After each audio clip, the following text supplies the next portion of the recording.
I was born at 3:20 on a Sunday afternoon, and my mum would say that was the one and only Sunday that I missed Mass. Bit of fun. What teachers would say about you? Teachers? They would have said I was a nice person, but I would have needed to apply myself more. I grew up in Downpatrick, so I am a country boy. So the Troubles never really affected me growing up. Priesthood was the one thing that was in my mind. And there were times I thought, I can't do that. Christopher was buried on the Tuesday, and it was the day after his 12th birthday. As many people that I know, when they go through these difficult situations and they blame God and they say, if God exists, why he would allow this?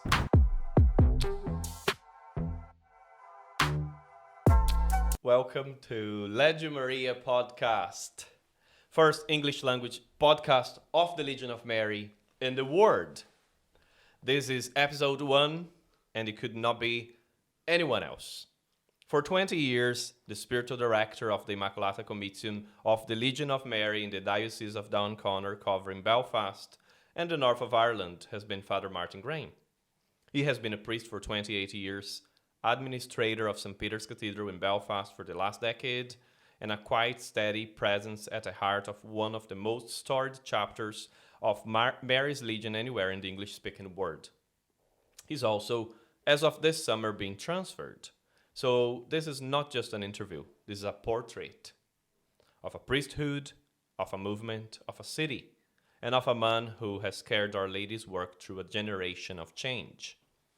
We've given it the time it deserves. Father Martin, thank you for being our first guest. Welcome. Thank you. My pleasure. I was wondering, Father, when I invited you, when I told you that I would love to have a encapsulate version of your 20 years in the Legion of Mary.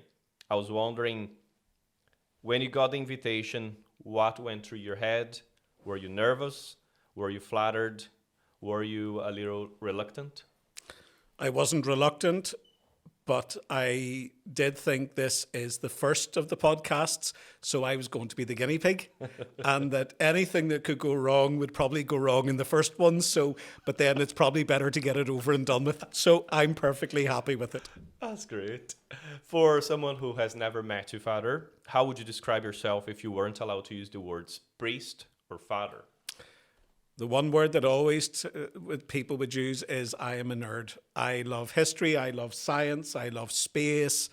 I'm just fascinated by all those things. Sport, not so much. That would be the thing to describe me, is just a nerd who loves nearly useless information.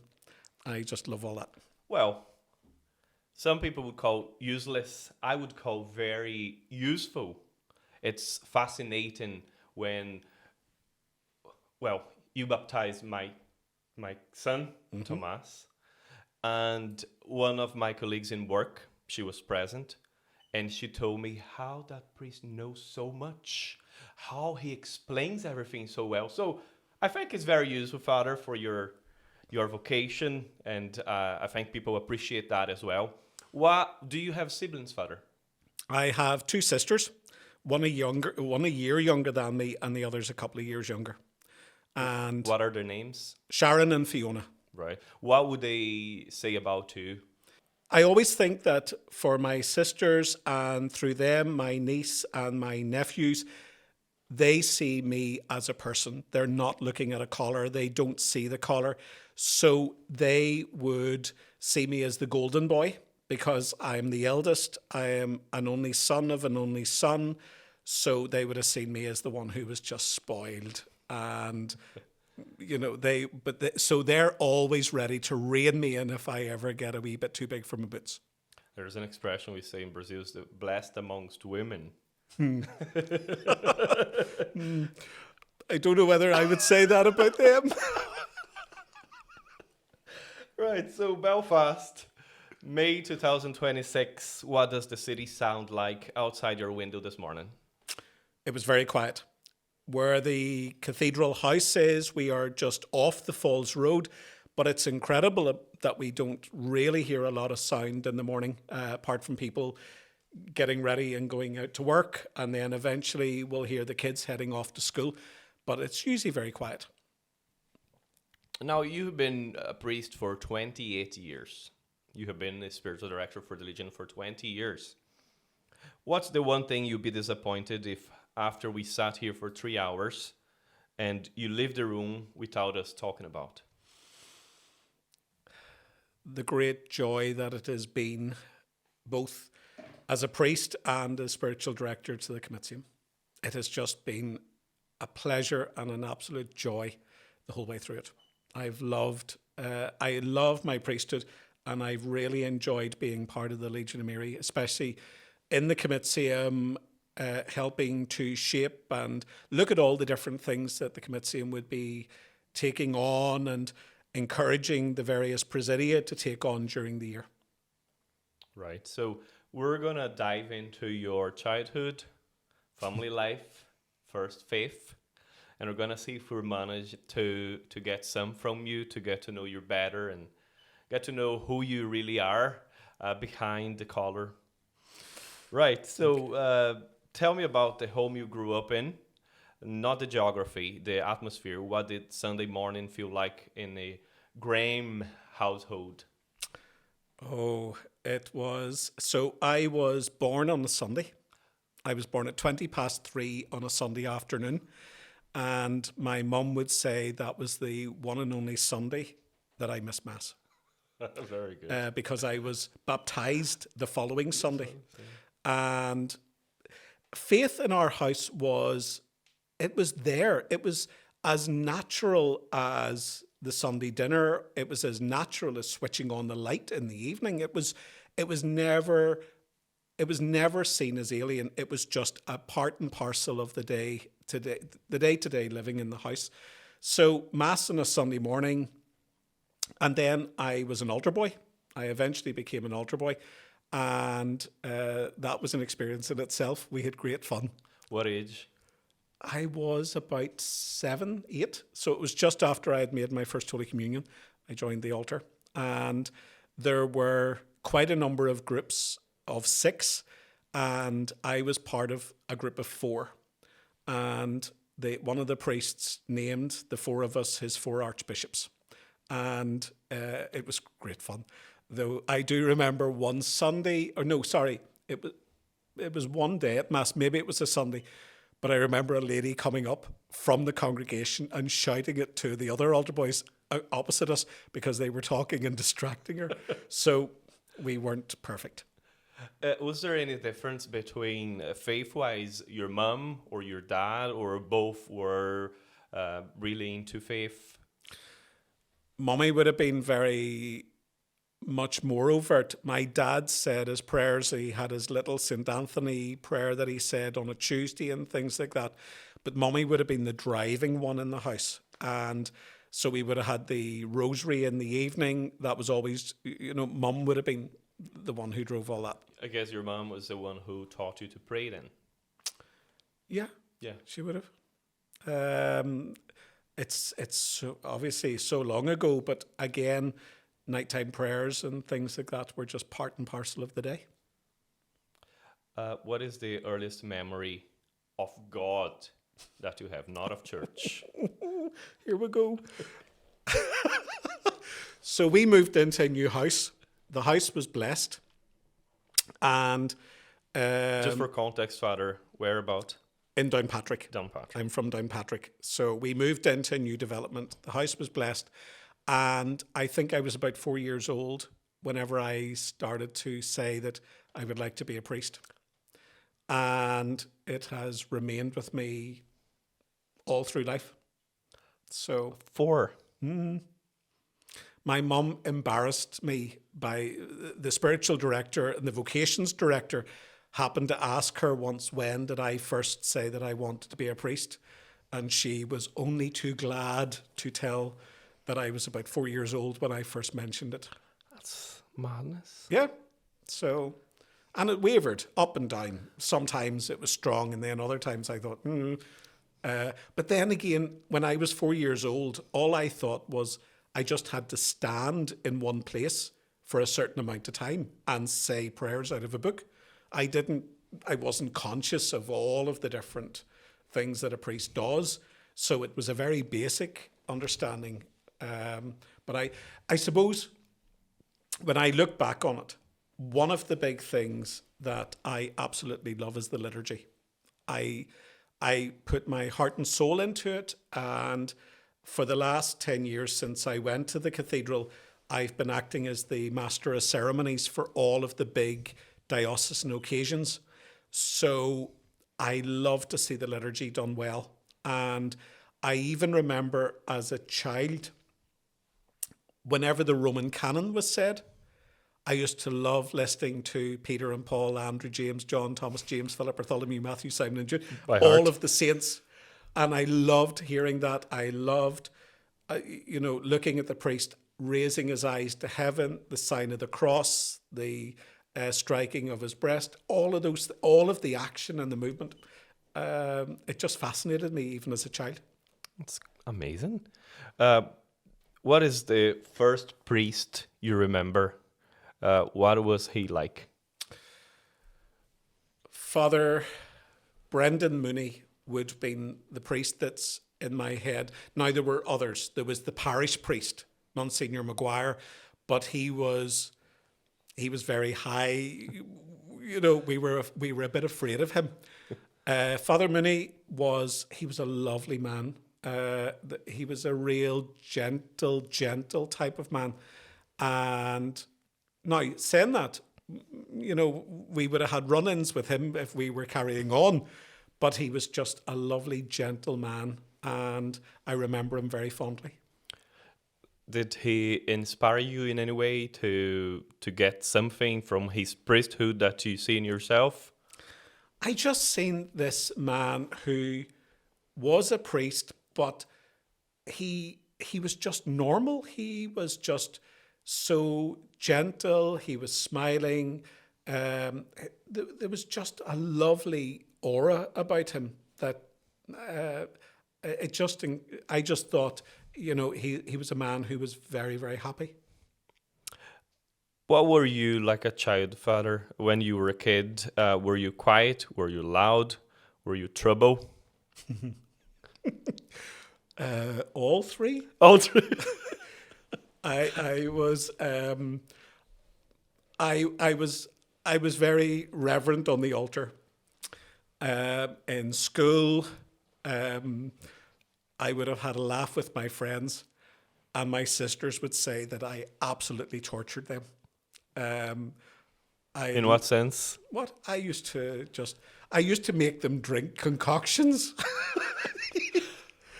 just because we were so close in age. What is the gap between yourselves?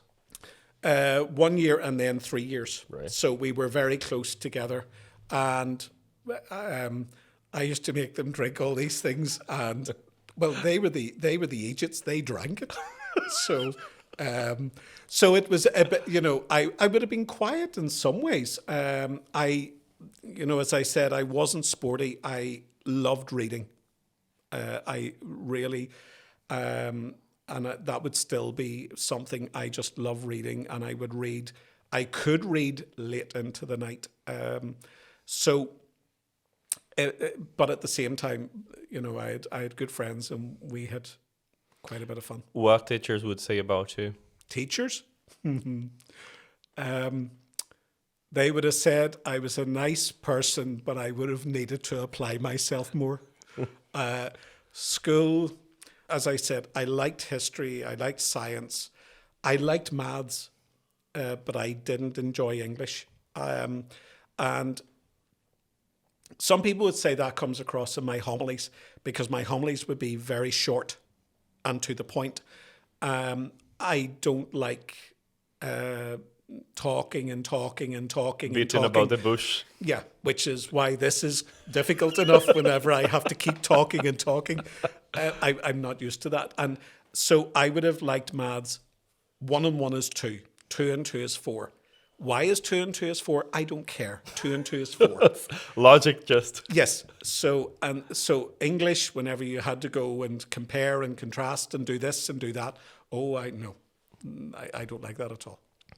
Right, Northern Ireland, Father.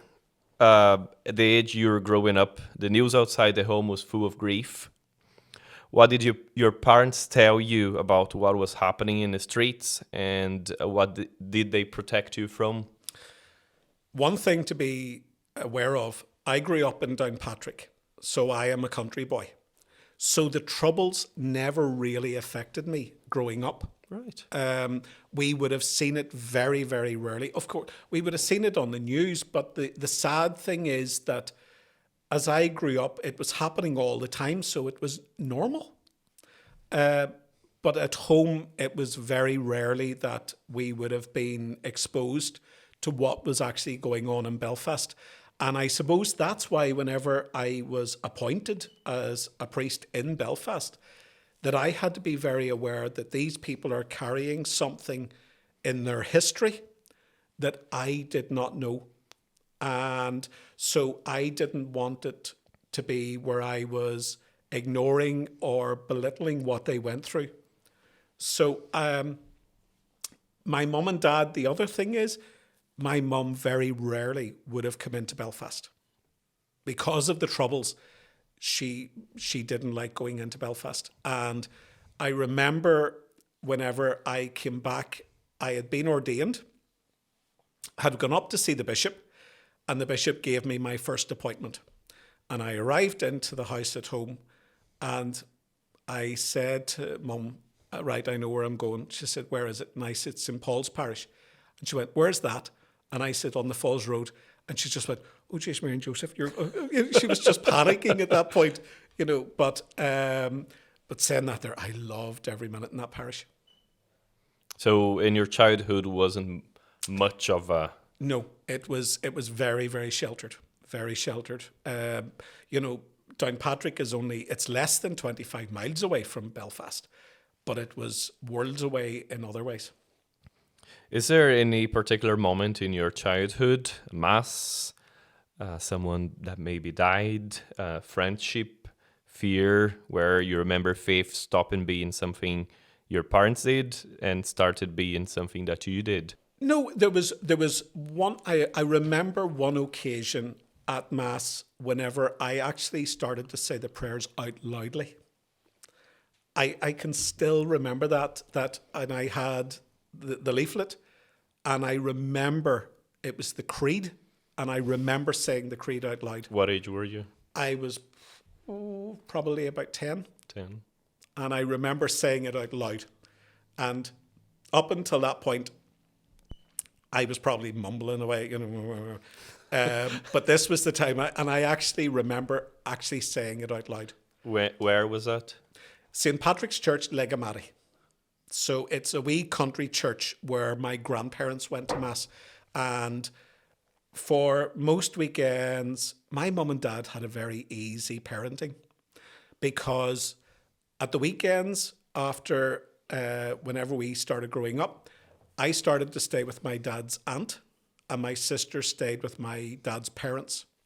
So my mum and dad had the weekend free of kids, and it came back to bite them when they became grandparents, of course. But I remember that Sunday going to Mass and saying the creed out loud and feeling all grown up. 10 years old. Mm-hmm. When did the word priest first attach itself to you, not to someone else? Again, priest would have always been something I would have been aware of. So there's no one point whenever that became clear. And as Mum told Father John Murray, the vocations director, I was 4 years old when I started thinking about the priesthood. So there's no, the first person you told you're going to be a priest? Oh, right. I think it was someone in school. And that was the worst thing I could have done, because from that point on, it was, he's going to be a priest, he's going to be a priest, he's going to be... And they meant it in a teasing way, but not mocking. Mm-hmm. It was teasing. And sometimes I enjoyed it, and other times I just thought, oh, God. How did you tell them, Father? I can't remember. I think I just happened to say, we were talking about... I think I'm going to be a priest. Yeah. See, I was... my school, it was the De La Salle brothers. And I remember thinking, would I want to be a brother? And then thought, no, I think I'd prefer to be a priest. And I think it was because of serving the altar at something, and somebody had said to me, oh, you could be a priest, or are you going to be a priest? And I said, yeah, I might think about it. I think there has never been any romance in your life, a girl that you liked, or a life that you have liked to have? We all think about what if, but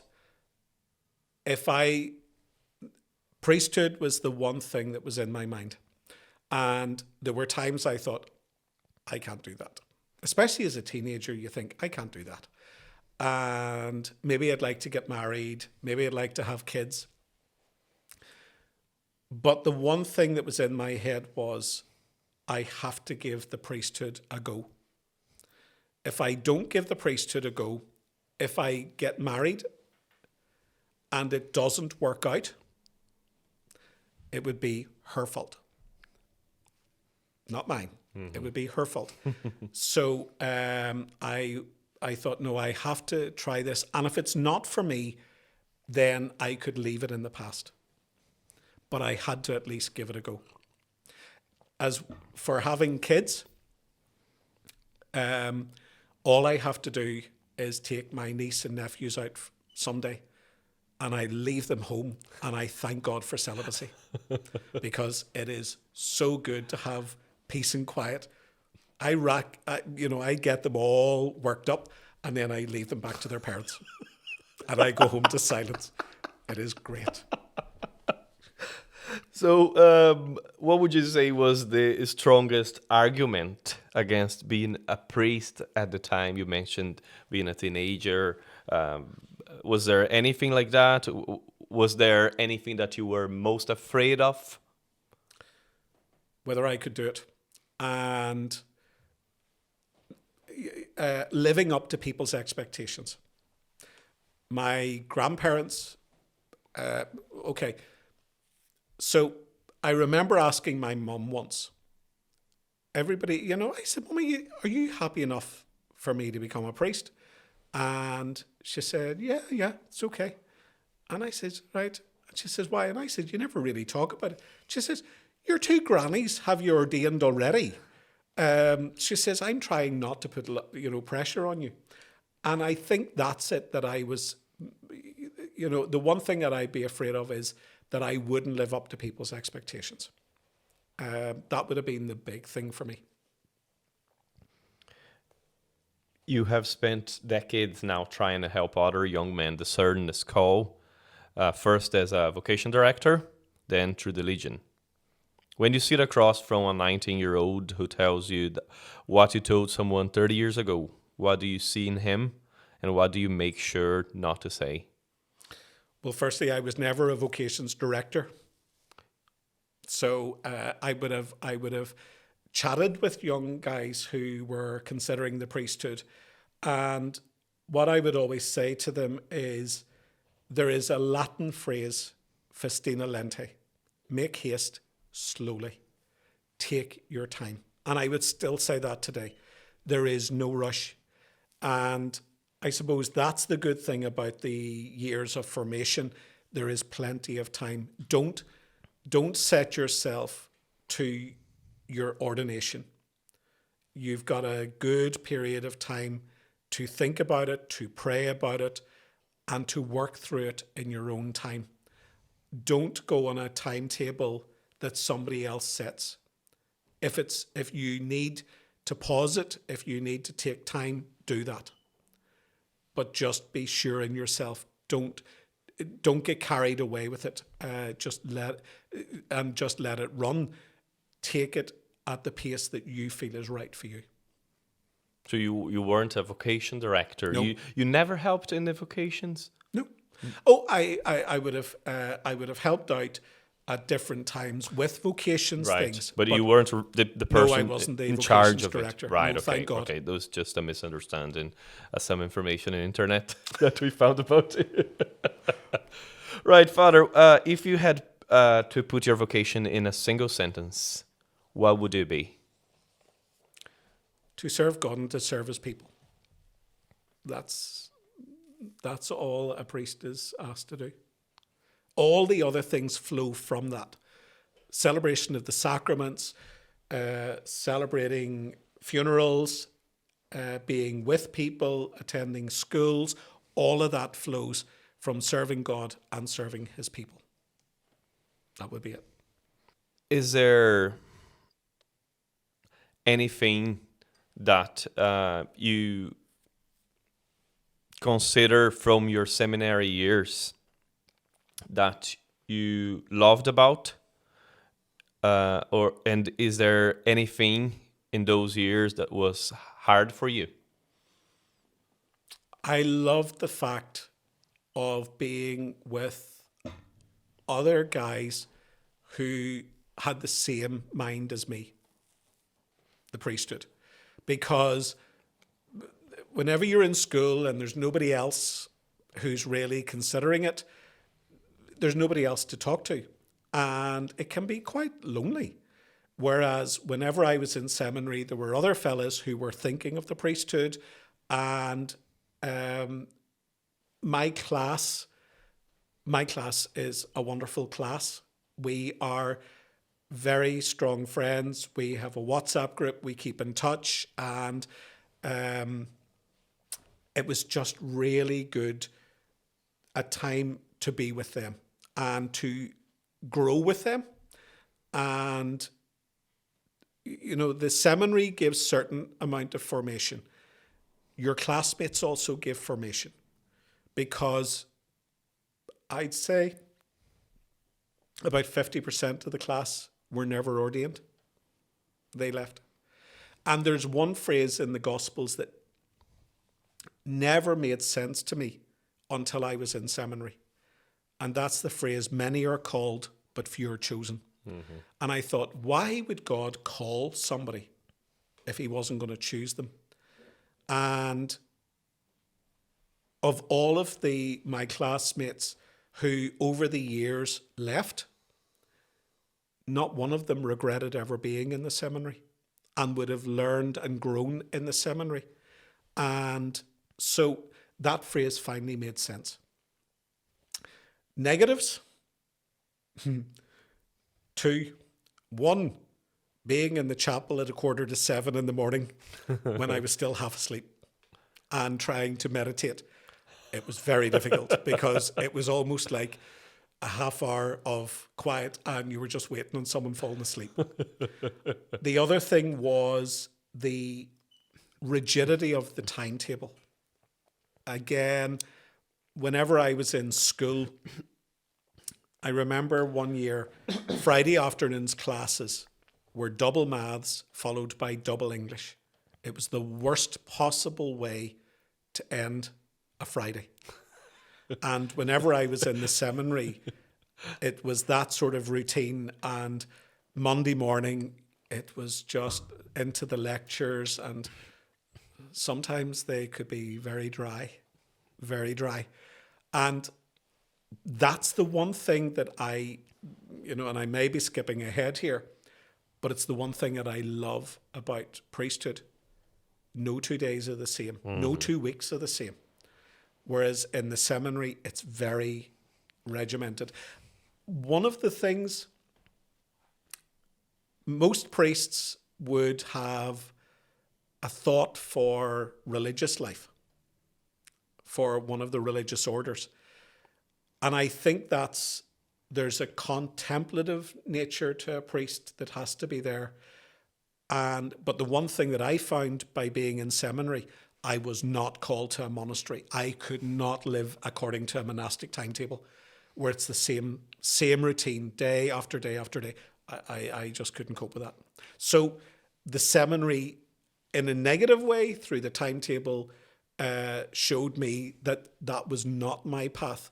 That my path was in the diocesan priesthood, which is always different. Were you aware of that before joining the seminary? What year did you join and what seminary? I joined, so the way Down in Connor worked at that stage was that we would have spent time in St. Joseph's, the the junior seminary here in Belfast. And then we would have moved on to to do theology in either Maynooth or Rome or wherever the bishop sent. And thankfully I was sent to Maynooth. And so I would have been aware of it because of school, but it was a necessary evil.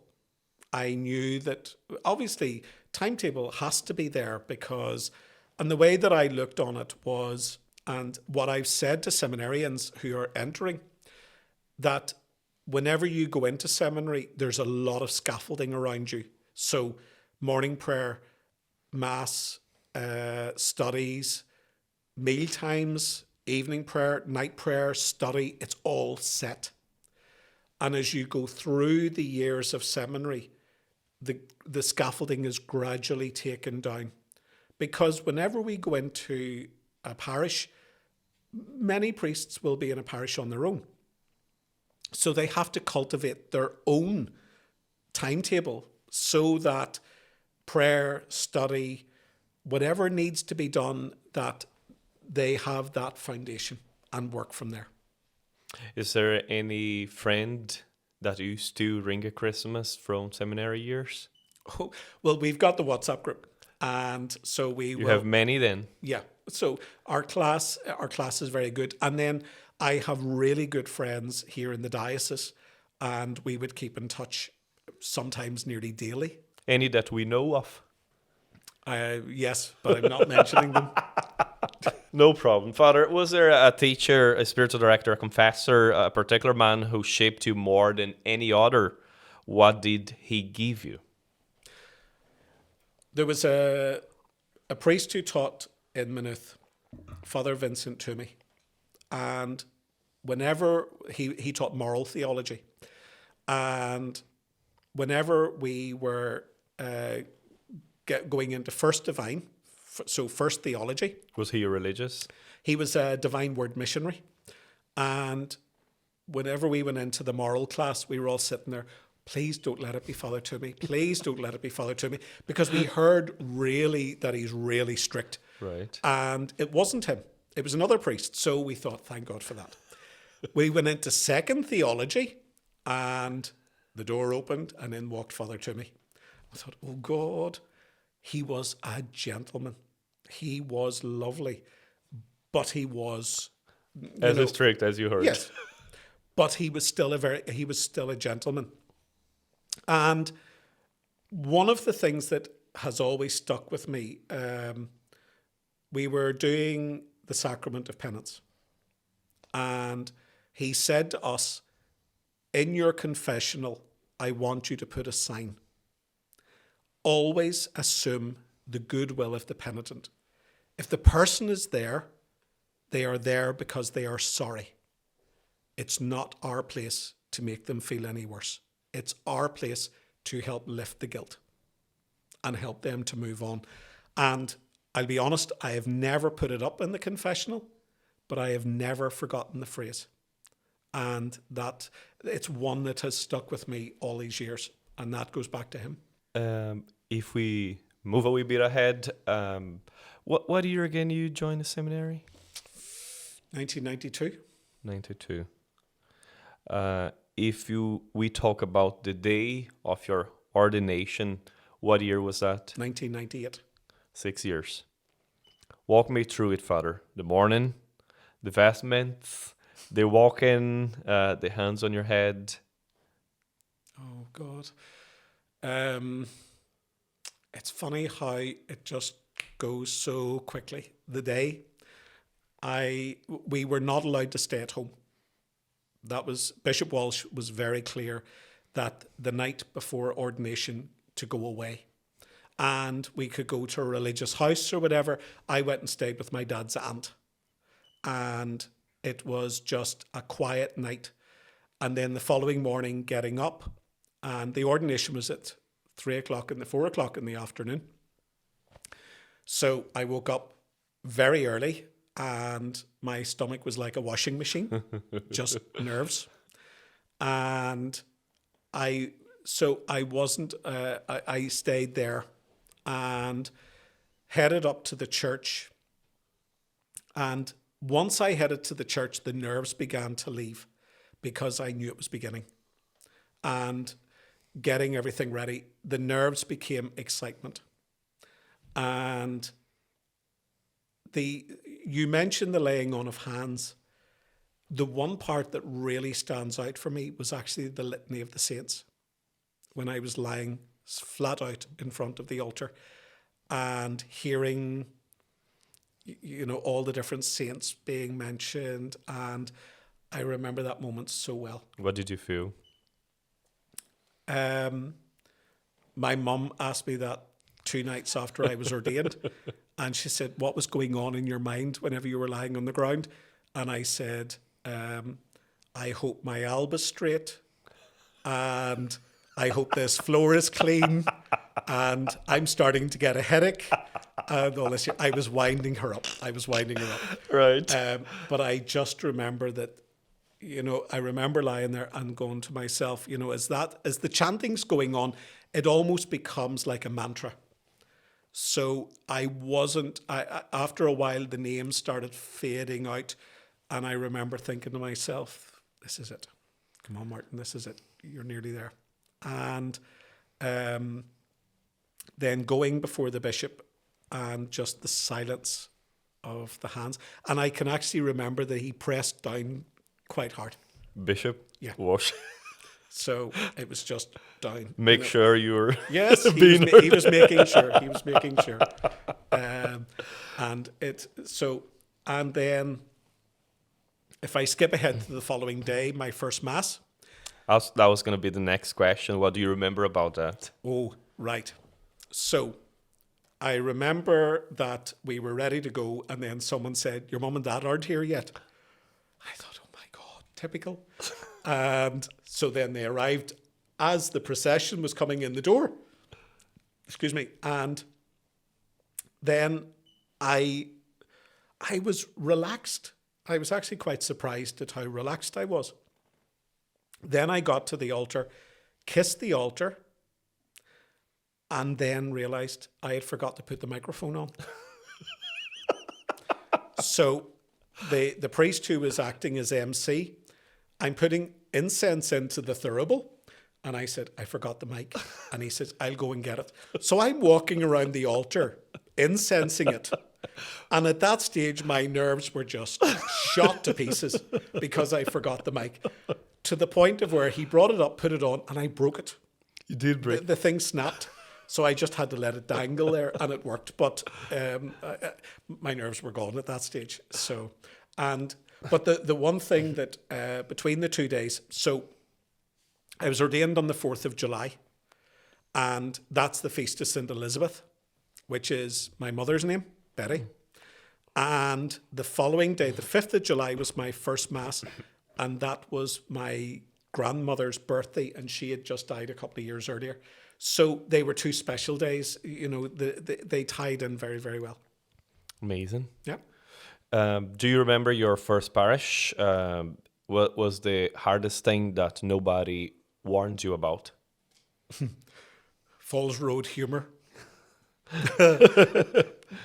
I was always used to priests being treated quite differently, because I would have done that there, and country people. And I remember I arrived into St. Paul's 2 or 3 days there, and I was walking across to the church, and this man stopped me, and he says, you're the new priest? And I said, I am. And he says, where are you from? And I said, Downpatrick. And he went, God, not another bloody redneck. And I thought, what the heck? And all this here. I didn't realise Falls Road humour, but it was brilliant. And I suppose that's the one thing that I have absolutely loved. People will tell you things as they see it. Very honest. If they don't agree with something, they will tell you. And the honesty is great. Amazing. I love that too. Yeah. If you talk about the church, you were ordained in St. Peter's. No, in St. Patrick's and Downpatrick. In St. Patrick and Downpatrick. And the church you serve today, what would you say is, if you could say, what is the difference between both of them? Well, again, Downpatrick's country. St. Peter's is Belfast. Central. Downpatrick was quite sheltered. St. Peter's suffered a lot during the Troubles. And I really, if I look at the people of St. Peter's, for what they have gone through, they have, and maybe because of what they have gone through, they have an amazing sense of humour. And they are salt of the earth people, and I have loved being with them. And, you know, the Irish phrase, for those who are not from Ireland will not understand this, but the phrase that we would use is the crack was 90, is 90. The crack is 90. So crack is fun and is banter, and 90 means that it's always good. So Downpatrick and Belfast, very different places, but both of them have people who are incredible for their faith, for their resilience, for their humour. I grew up with some beautiful, beautiful people, and throughout my 28 years in Belfast, they have been just amazing. That's great, because I'm moving on to a sensitive question, right? It's up to you if you want to talk about this or not, but the abuse crisis broke over the Irish Church during your priesthood. Some of your brother priests left, some stayed and suffered, some carried other men's sins in their collars on the street. What did that decade do to you personally, to your prayer, your friendships, to walking down at Belfast streets in clerics? So it broke whenever I was in seminary, and it just seemed to get worse. You know, it shocked all of us. We just couldn't comprehend what was going on. And then whenever we were going forward for ordination, wearing the collar and things and knowing what others had done, it was very, very difficult. Very difficult to comprehend what was going on. But my thing was to give people the best possible experience of the church. As I said earlier with the Troubles, that I didn't understand what the people of Belfast went through with the Troubles. At the same time, I wouldn't have understood what someone went through who had been abused. And so it was walking a very gentle path and understanding that some people were very angry with the church, were very hurt by what had happened.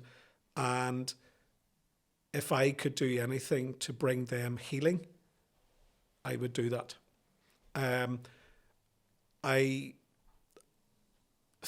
It's funny, but right at the very beginning and for quite a number of years, if I was in a classroom, especially P1, P2, and kids climbing, you know, and all this here, I would have froze. Even though the teacher would have been in the room and things like that, but it would have been very difficult. And I suppose I hope people see who I am. That I have tried to do something to give them an experience of the church and to help them to see that not all priests should be tarred with the same brush. Because rightly it seemed to so many people it was just one thing after another, after another, after another. And I admire people that they were able to hang on. And I think that's down to people's experience of the priests in their own parish. That if they could relate to him, that's how they held on. And for those people who were hurt, the survivors and their families. I have no words for them except to say, as a priest, I am sorry for what they went through by one of my brothers. You were in seminary then, was even before. Was there any moment that you thought about giving up being a priest, hearing about these things? We talked about it. My class and ones within the class would have talked about it and thought, what are we going into? I am not a brave person. And whenever I feel attacked, it would affect me deeply. And so I don't know how I would have reacted if I had been attacked. And it didn't happen to me. People didn't, we would have talked it over and I would have been aware of people who had been abused. And I would have tried to be very, very gentle and understanding. But at the same time, no one actually ever attacked me for it. And I'm I'm completely glad of that. I don't know how I would have reacted. You said there was talks, but you yourself, you never consider leaving seminary then? No. What kept you, Father? That I still thought that I can do my bit to help heal. My classmates, we supported each other. We gave each other strength. That because we knew each other and we thought, we can do this. And it was just understanding that some people, that we could help each other as well as helping other people. It's very difficult. There's some things that we are unable to do is just through God's grace. Yeah. It's very difficult. But if we talk about a parishioner that you have never forgotten in all of those 28 years, someone that taught you something about being a priest that the seminary couldn't have taught you, is there any names that come to mind? There's one, and it comes from what was a very difficult experience. So, on a Friday night, there was a car crash. A car had come up. I was in St. Paul's at the time. A car had come up the Grosvenor Road, crossed through the lights, and onto the Springfield Road. And the person started to change a CD or something, and his car hit the curb on the left-hand side and bounced across the road to the right-hand side. Now, he was going fast. And he hit a family. So it was a father, his two sons, his daughter, and his daughter's friend, and their family dog. One of the children, Christopher, was killed instantly. And I remember the following day, I drove up to the family home. And I was shaking. I was shaking as I was driving up the road. And my question in my head is, does this family blame God? And are they going to take it out on me? And I went into the house. The other son had been badly injured and he was in the Royal. And so his mother was over with him in the hospital, but his father was down in the kitchen. And I remember hearing someone say, Michael, the priest is here. And he walked out of the kitchen, walked over, just put his head on my shoulder and started crying. And no words were needed. So then I got to know his wife through the wake. So that was the Saturday. On the Sunday, their daughter's friend, Emma, who was 8, she died on the Sunday night. Christopher was buried on the Tuesday, and it was the day after his 12th birthday. Emma was buried on the Wednesday, and that was Christmas Eve. It was a horrendous time in the parish. I remember all the parishioners put their Christmas lights out. There was just no celebration. And I did what I could. And it's very difficult. What do you say? But I did what I could. And I think more that a priest's role in that situation is not about theology. It's not about a good liturgy. It's the ministry of presence. It's just being there with them. And if we fast forward then 10 years, so that was Christmas 2004, I think. And then I was moved in the August. So about 10 years later, I was doing a wedding in Christ the Redeemer.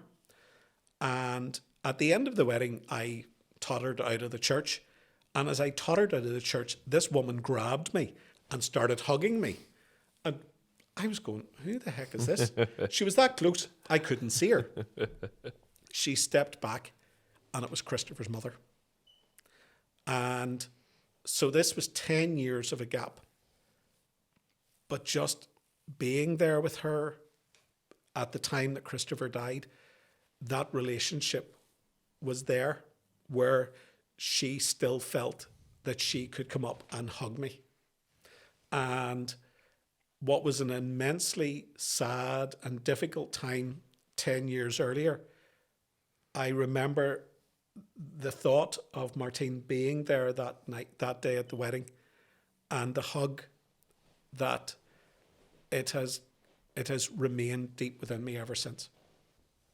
That's very special, very inspirational. Nothing said, it was a hug. That's sometimes what people need. Yeah. That is the physical presence as well as the spiritual presence, and what you mean to them as a person of God has made the total difference. And people could have lost faith in God. They could blame God, as you said, and it could be full of anger, as many people that I know, when they go through these difficult situations and they blame God and they say, if God exists, why he would allow this? He's not so full of love and compassion as people say. And that is just amazing, Father. And if they had said that to me, I wouldn't have been able to answer, because what could you say to a family that's grieving in those circumstances? But the one thing that I suppose, you know that line of the Gospels, peace I leave you, not as the world gives do I give. And I think that was the situation where the world could give nothing. The same whenever people have been diagnosed with a terminal illness. The world may not be able to give anything, but God can. The church can. We can help, especially if someone is, if they're terminally ill, they can receive the sacraments, that we can be with them, we can walk with them, and we can, I would hope, give a peace that this world cannot give. And I think that's one of the things that I've discovered over the years of being a priest, that I have something to offer that the world cannot offer. And so I wouldn't see myself as like a religious social worker. It's not in that vein. It's something more. It's amazing, the calling, the vocation, and the priesthood, as Nathan would say. admirable. Yeah. It's very providential that you spoke about that. It seems that the person who prepared this sheet here for me to move on to the next question nearly knew what you were saying, because it's still in the same topic. You buried a lot of people in 80 years. What has standing at the graveside taught you about being alive? I was standing at a graveside this afternoon. What has it taught me about being alive? So that it is a gift, that the lives of our loved ones are a gift. My mother died 14 years ago, and just the fact that we can take so many things for granted. We can take people for granted. We can take situations for granted. We all can do it. And it's only whenever it's no longer there that we realize the mistake by taking people for granted.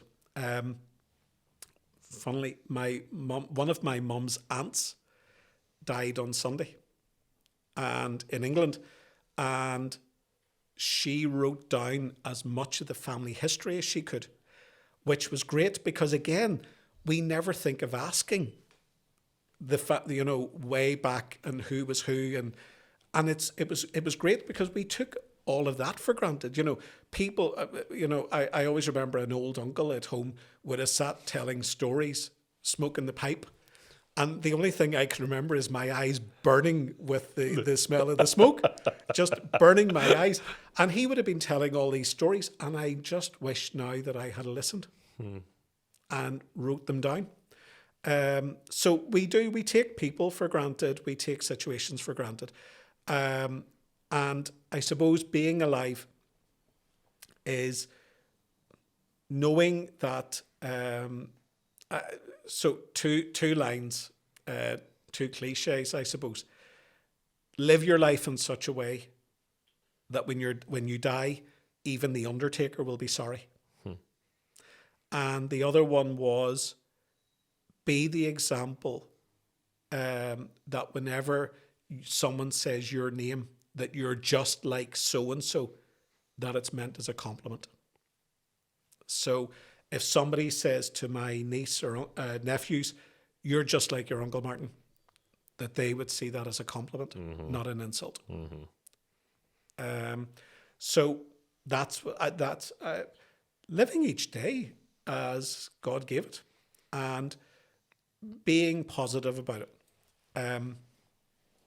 What's the difference between an optimist and a pessimist? An optimist says, good morning, God. And a pessimist says, good God, morning. I want to be the optimist and saying good morning, and living, one of the lines in West Belfast, how are you doing? And their answer is, well, I'm above ground, and that's the main thing. So that would be living. Amazing. So we're going on the other side now. We're talking about death, and we're going to talk about life. You have baptized a lot of children. Thomas, one of them. What does it feel like, the weight of a baby's head in your hand in a font in 2026, knowing the world they're going into? Kids have an amazing capacity to adapt. And we can often be very negative about, the world that they're going to grow up on. I know that based on my life, I don't think if I was being born today with the mindset that I would survive in the world of today, I would find it very, very difficult. But then I look, my youngest nephew is 15, and they're just on the threshold of adolescence, young adulthood and things. But they have an amazing capacity to adapt and take on what the world throws at them. And if a child has love in their life, if it has the love of parents, grandparents, siblings, extended family, and people who are there to help and support them, then I think they will thrive. It's not the world that I would want to grow up in, but I think they will do fine. Great. We're moving to a different section. We still have a couple of topics to cover before we go on a break. But for listeners outside Ireland now, can you describe in a way that doesn't flatten it what is to be a Catholic priest in Belfast? What does the city ask of a priest that other cities don't? Belfast is still very much culturally Catholic. And so whenever it comes to the significant times in a person's life, people still will want the church's involvement in the rituals or the rites of passage. So baptisms will still take place, First Holy Communion, confirmation, marriages, funerals. The church will still be, for not with everyone obviously, but for many, many people, the church will still be front and centre of that, which wouldn't be the case in some other countries, where it would be a very small minority. But Belfast, and maybe because of the Troubles, that's where people still have that cultural identity. Saying that, people also still have the memory of the church being within their life. So I think that it's still that the church in Belfast is still, I wouldn't say central, but it is still a large part in people's lives, especially in the rites of passage. Maybe not daily or even Sunday to Sunday, but certainly they would still feel a draw to the church for special occasions, for Christmas, Easter, and for significant times in their lives and in the lives of their loved ones. That's interesting, Father, that you say that. I look from Brother Green's eyes when he talks about people's observance of being a Catholic in Belfast, and he always quotes this: 90% of the Catholics are not going to mass. Yeah. But again, if you go back through history, there were times whenever the church was very much alive, and other times when it was a mere flicker. Be it in Ireland, be it on the continent, wherever. The church has always been great at times, and other times up and down. But this is the thing, and I use this analogy. If you think of a heart monitor will be up and down and up and down and up and down. That's the sign of life. If it was to remain constant, that is death. Very good, very good. So, but the thing with us as human beings, we are pessimistic by nature. Especially in this country. When something is going wrong, we think it'll never end. Yes. When something is going right, we think it'll never last. And that's the way it is. And people love to be dramatic. It's the same, why horror films are so popular. People love being scared. They love all of those things. So they love talking about all the negatives.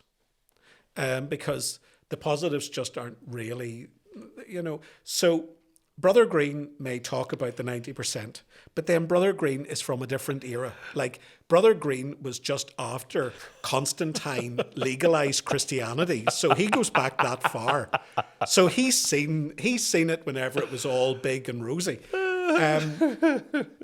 But yes, we are in a dip, but there's nothing to say that is not going to start turning.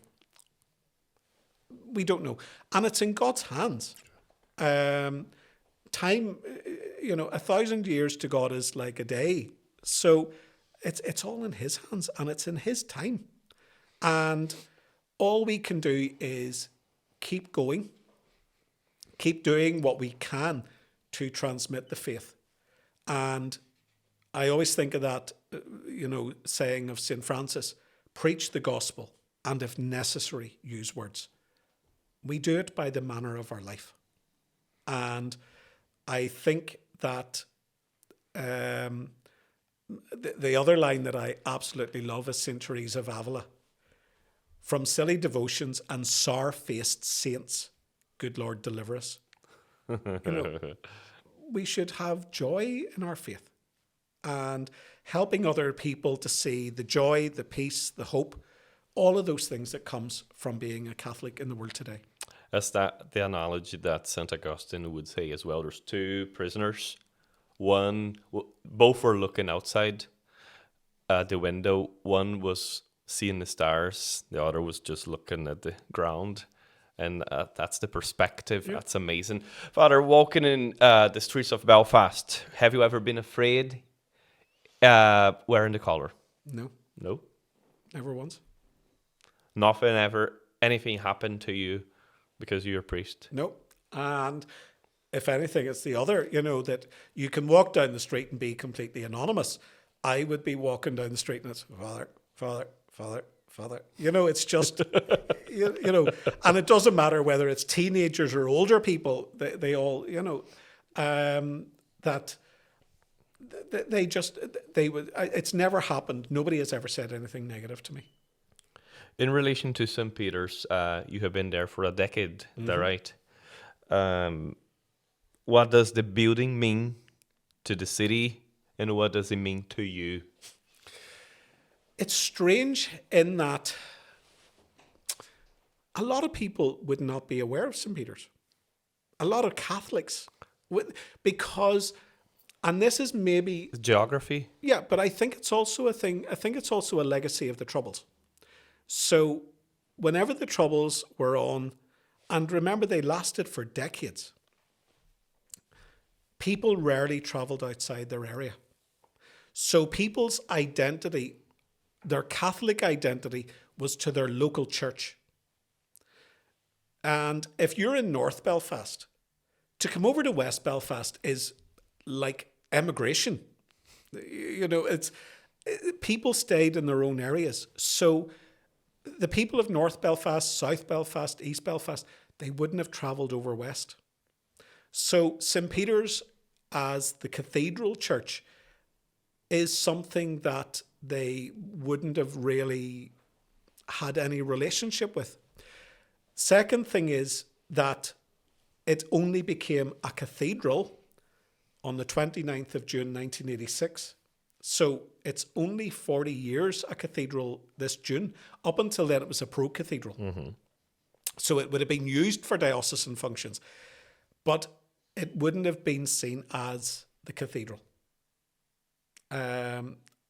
The third thing is my own parishioners. It's so strange, but I actually like it, that very few of them will talk about the cathedral. They talk about the chapel. There's a homeliness. It's ours. It's our parish. It's our home. So they talk about the chapel. And I like that. In a special sense. Yeah. Yeah. They don't mean any disrespect. In fact, they mean the opposite. Mm-hmm. They mean the greatest of respect by calling it that. For me personally, again, because I am the liturgy nerd, I have all of the great ceremonies. We have 3 amazing choirs. We've the senior choir, we've a boys' choir, and we've a girls' choir. And having them singing at Mass on a Sunday, I don't know what I'm going to do whenever I go to another parish and the choir just isn't up to snuff. It's, because, and again, I look at, I have to be there on a Sunday, obviously. Mass wouldn't happen if I'm not there. But these boys and girls especially, so the boys start at 7 years old, up to 18. The girls start at 11 to 18. So a lot of them are young adolescents. They've other things that they could be doing, but they're there on a Sunday, and not just then, but they're there at the rehearsals during the week. And it shows, it gives me a lot of joy and peace that I see these young ones who could be doing other things, but this is what they're doing, and they love doing it. So not just do they love doing it, but the fact of whenever all of the big ceremonies are happening, I see the full range of it. So I see a normal Wednesday morning mass with just the normal congregation, and that's it. I see the Sunday masses, the weekend masses with one of the choirs singing, and it's always beautiful. And then we go up to the big celebrations like the Chrism Mass, whenever nearly all of the priests of the diocese are there for the blessing of the oils in Holy Week.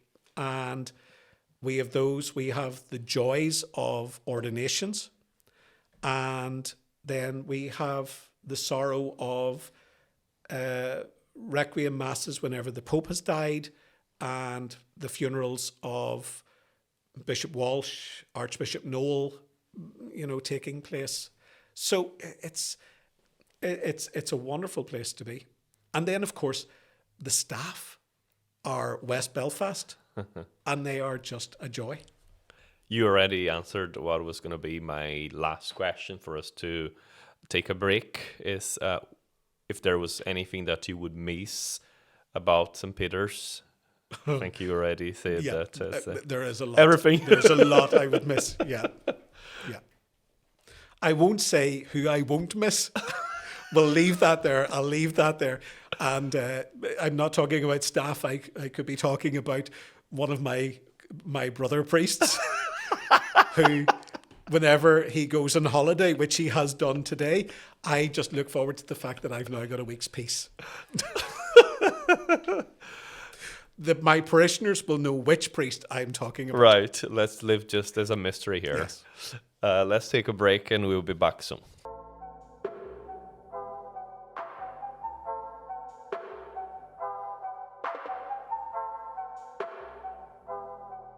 So, after a short break, as us here again, how you feeling, Father?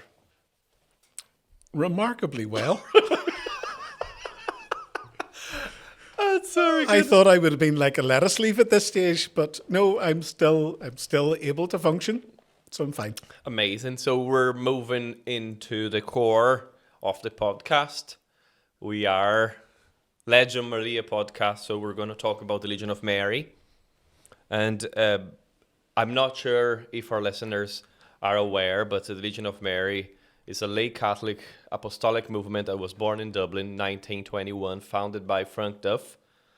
And over 100 years old, Frank Duff dedicated his life to, impacted by the book True Devotion to the Legion of Mary by St. Louis de Montfort. And his apostolate is all over the world. We are in 5 continents. There's over 10 million members. From that number, 3 million are active and 7 million are auxiliary members. You are 20 years as spiritual director of the Immaculata Comitium. So let's begin at the beginning. How did the Legion of Mary first come into your life? And you were not a legionary before being a priest as well, right? No. Yeah. I would have known of the Legion of Mary, and it would have been active in, at home. I would have heard about them, but I was never part of it until I came into Belfast, and then I was asked to be the spiritual director to the Comitium. Who did ask you? I believe I could get in trouble now with this. I believe it was Brother Joe Jackson, who has gone to God now. But I think it was Brother Joe that asked me would I consider doing it. He had been in St. Paul's to give a talk, and he then had approached me, in subsequent months then to see if I would take on the spiritual director. Do you remember the conversation? No, I actually long don't. ago. It's so long ago. I can barely remember yesterday. Oh, fair play. Was there any hesitation for you to take on this role, or? Not hesitation, but it was just to know what would I be expected to do. And whenever he said about the allocutio once a month, which is like a short talk for anybody who doesn't know what it is, I am not comfortable preaching. So the thought of that I would have to write another short homily during the week didn't exactly fill me with a lot of joy. But I thought, well, it's only once a month, so I can suffer that. For people who haven't heard about the Legion, can you describe what is the feeling that you have walking through the door, and who are the people who are there? What are they like, and what do they smell? You want me to say what they're really like on a Legion of Mariae? Oh, no, I'm joking. Whenever I think of the Comitium, whenever I walk into that room, I suppose it's like what I would think of the Legion in itself, and also what I think of the church. And I think it is best summed up by whenever, I think it was G.K. Chesterton was asked, he converted to Catholicism, and someone asked him, describe the Catholic Church. And he thought about it for a second, and then he went, here comes everybody. And I think that's what I see whenever I attend the Comitium meeting, whenever I attend Legion events. There's people from all different walks of life, all age groups, and it's just lovely. The meetings now, it's the Comitium meeting is very much a business meeting as well. So there can be a lot of facts and figures, and it just goes on and on and on. But at the same time, it's good to see so many people who are enthusiastic about their faith, who want to see the faith better known, who want to promote the Catholic faith, Catholic values, the pluses of being a member of the Legio Mariae, all of the benefits, all of the good things that the Legion does for its members, but also for people who are out, because there's always a report every month from one of the presidia, and they will talk about their door-to-door visitation. They will talk about how they were engaged with someone at the door, talking, and how so many people have different issues, different problems, and they appreciate the fact of even having someone to talk to. Because one of the big things that I think is negative about today's society, so many people are lonely. Years past, probably before the welfare state came in, people relied on family and neighbours. There's less of that now, and I think people don't like to impose. So they don't talk to their neighbours if they're struggling. They certainly don't talk to family members if they're struggling. So I think whenever the Legion are going door to door and they engage with someone, it gives them that opportunity to offload whatever problems they may have, and it just gives them that little bit of hope. And again, it goes back to what I said earlier on about the ministry of presence. The Legion Mariae offers a ministry of presence. It's so evident. It's so evident. I'm a living witness of that truth, because when I moved to Belfast in 2015, I came from a background where in the charismatic renew, I had all my friends. I had so many friends in the church. We all shared the faith, the same values, the same goal. And when I came here, I was absolutely lonely. You just described me. And it took me a while until I was invited to a meeting. Deacon Greg approached me. He invited me. I thought was too much. I didn't take home. I lost by not joining back in 2015 when I had the first invite. In 2015, later in the year, Felipe approached me after Mass. And the impression he had, because the priest brought him to me, is that I was a Brazilian who was converted in Belfast. And was the other way around, because I was completely lonely. I didn't have any friends in the church. I couldn't speak much English. But he invited me to a retreat that I attended. Was the Young Catholics Adult Conference of the Legion of Mary in 2016. That was amazing. After going on to that retreat, I joined the Legion of Mary. I was working in Robinson's by the time still. So I couldn't keep up with the participation every single week, but something changed. And it was through the Legion of Mary that in 2017 I went to Medjugorje. And after Medjugorje, I gained friends for life.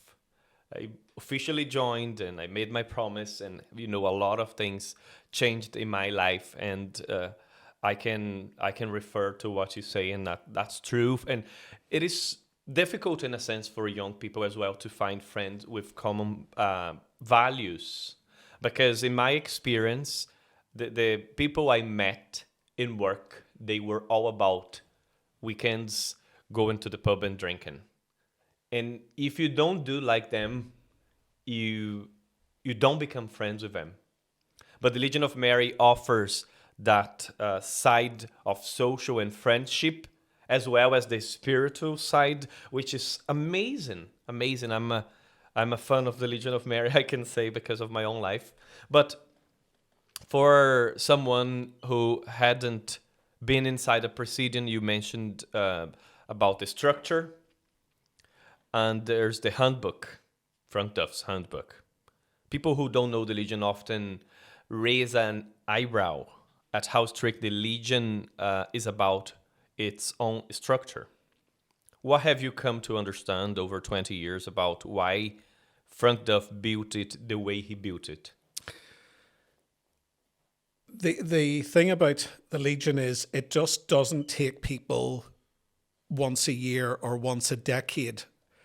And it goes back to what I said about being in seminary. Whenever people first join, there's a lot of scaffolding around them. And I think, Frank, the handbook is not rules and regulations. It's the scaffolding. It's there to support someone as they are working as a legionary. It's there to help them, to guide them, to shape them, to form them. And it's the foundation as well. It's what they need. They need a solid foundation, because, as I said, G.K. Chesterton, here comes everybody.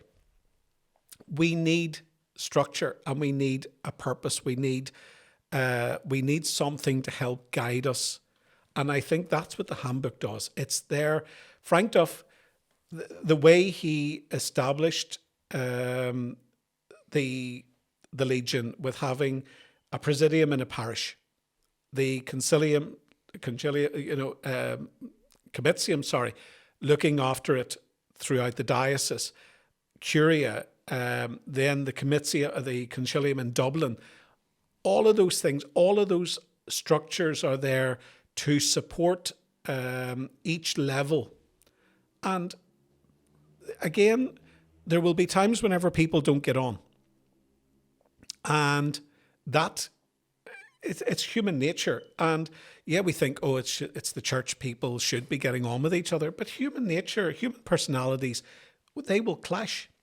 And, I'll go back onto it, but there was a period in the diocese here whenever there was a split in the comitium. And it meant that for nearly a year, I think, if not over a year, there was no comitium.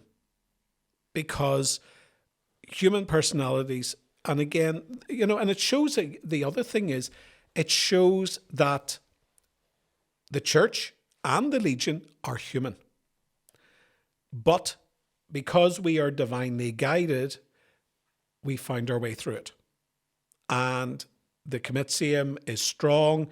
There are many different opinions on things, and rightly so, because it's always good to get other sides. But we find a common way forward.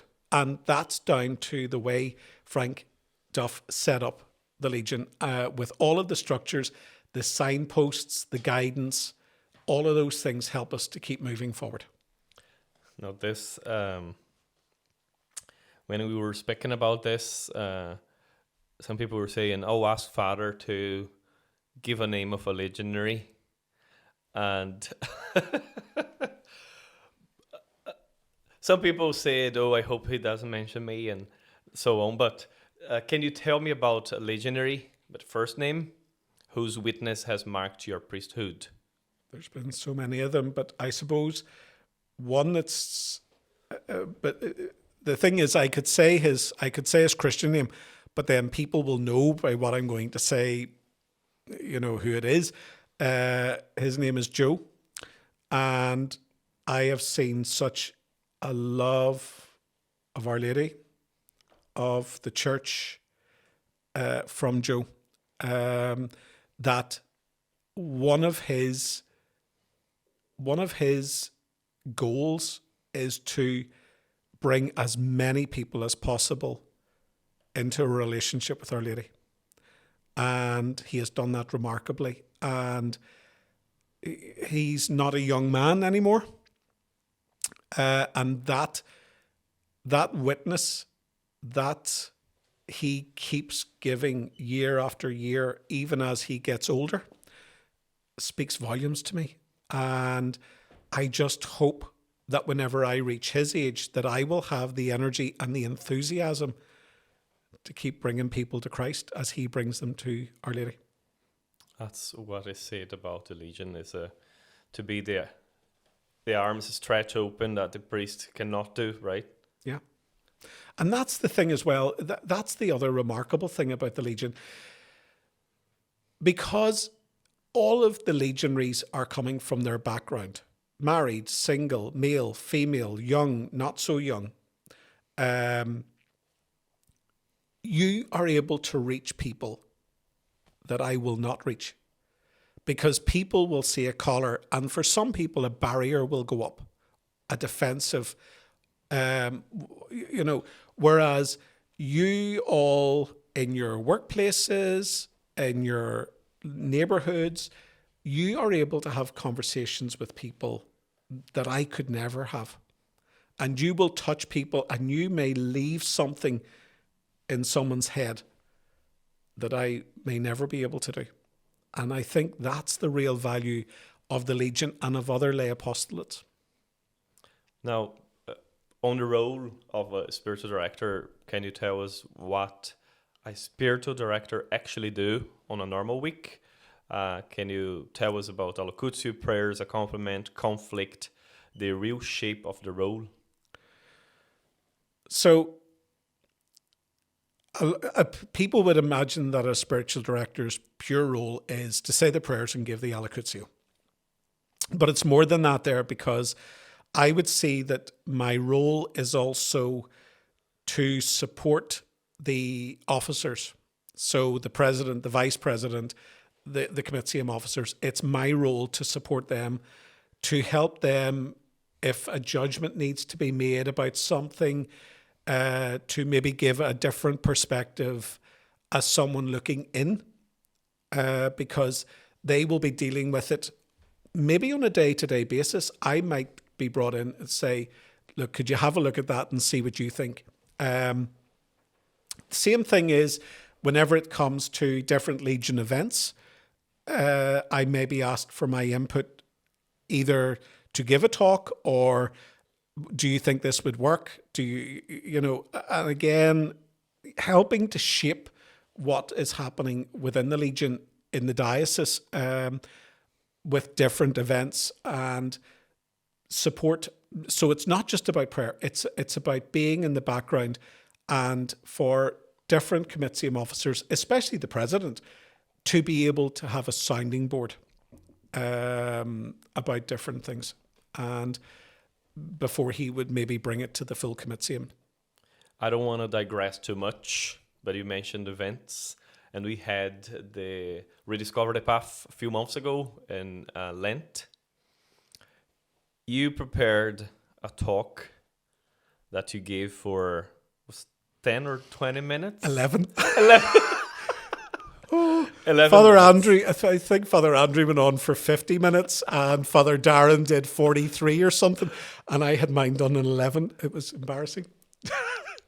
But again, it goes back to that thing I said earlier on. I can't waffle, and I don't mean Father Andrew and Father Darren did, No, but I can't. Fair play. It's just because I already mentioned to you only that event, that the original plan, right? So we have in Brazil this event called Deus Conosco, which means Emmanuel, God is with us. And this a day just by the end of November or the start of December, in order to ignite people's faith, get them to turn their eyes to God profoundly, focusing on the mystery of Christmas. And so the idea was that we would have the 5 weeks online and then the last week in person, and throughout the course of the weeks, people following up would build up that desire to go to the church and all. But it didn't happen exactly as we intended. What happened is it became very popular online. And you yourself, from a month, from the start to the end, the 6 weeks, there's a video where you were asked about being married but not churched. That question, that clip from the video, from your 11-minute talk and the questions we made afterwards, was watched by over 100,000 people. And that is half of what the whole event reached, just over 200,000 people. And it's remarkable. And I think we do things in our way. We think with our limited heads and knowledge, but God has no limits to what he can do. And just to thank you for that. That's amazing. And, the things that you have said, I don't think it's nothing extraordinary. It's just the basics of our faith, and the reality is nowadays people are thirsting for the basics. Yes, and again, I suppose the good thing about those Q&A questions, I didn't know about them, of course. It was to fill up the time. And it's. I think it's like this here. I can talk more like this. If I have to read a script, I need to have the full script in front of me verbatim, and I can have my own idea, and I can finish a mass and go in and say, I was very happy with that homily, and you hear nothing about it. And then there's other times that I've preached at mass and think, God, that was awful. And then somebody says to me, you said something in the homily, and I'm thinking, what? So God will work. It's up to him. And we have a monthly night of prayer for healing on the first Thursday of the month, and we have exposition and there's confessions going on. And just last week, at the end of the confessions, Father Aidan and I were standing in the sacristy afterwards, and as always at those events, some of the confessions are very deep. Okay. And he said to me, he says, some of those confessions tonight were incredible. And he said, people were walking away. And I was thinking to myself, where did that come from? You know, whatever he said to the person. And then he says, but of course it's the Holy Spirit. And it's the grace of ordination, it's the grace of baptism. Because we all have that capacity to convey something that we may not realize. And, you know, one of the things that, we're going to get technical here. One of the things that I remember being asked once was, in the creed we have the line, "He will come again in glory to judge the living and the dead." Now, as Catholics, we believe that we are judged immediately after death. Mm-hmm. So what is this about a second judgment? And somebody asked me it that way. What is this about a second judgment? And particular judgment, general judgment. Particular judgment is whenever God judges us in relationship with him. So it's a vertical judgment. The second judgment does not undo the first one, but it's also in our relationship with other people. God lays it all out, our relationship with other people. And we often associate judgment negatively. But there's also a positive that, you know, you did this, and it might be something that never cost us a second thought, but it might have meant something to another person. And the line, if I can remember this quotation correctly, you may do something that may not mean the world to a lot of people, but it may mean the world to one person. It may not change the world, but it can change the world for one person. And I think that's the thing that, you know, that especially within the Legion, we don't know. We can say things, we can do things, either door to door, the stall in the city centre on a Saturday. We may do something, we may say something that we will never think about again, but it could change someone's life. And that's incredible. That's the guarantee of Jesus. So when two or more are gathered in my name. And that's what we do in the Legion. Is some people think it's too much. But the Legion doesn't ask much of us. It's just the promises we made in our baptism. Yeah. And it's the fact of what is the last command of the Lord in the scriptures? Go out and make disciples. He's not just saying that to the 12 apostles, he's saying that to everyone. That's our role, to go out and make disciples. And again, going back to St. Francis, preach the gospel and if necessary, use words. We make disciples by who we are, not just by what we say. Now, Father, looking at the 20 years, if you can think about what has been the hardest week of being a spiritual director. I would say it was the time whenever there was the conflict within the Comitium. It was very difficult because... When was that, Father? I think it was around about 2010. So I think, talking about 16 years ago. Actually, maybe later, maybe around 2012, 2013. Right. I just, it was so bad to see so many good people who were in conflict. And also, not just those who were in conflict, but seeing other good people who were scandalized by the conflict, who were disillusioned by the conflict, who were greatly upset by it, and trying to navigate a way through, trying to find a way to heal that rupture. And it wasn't a quick fix. So it wouldn't have been just 1 week. It was many, many weeks, months before we found a way through. Can you tell us about a bit more about what happened? And It was a conflict. It was a conflict between a number of members. There was differences of opinion.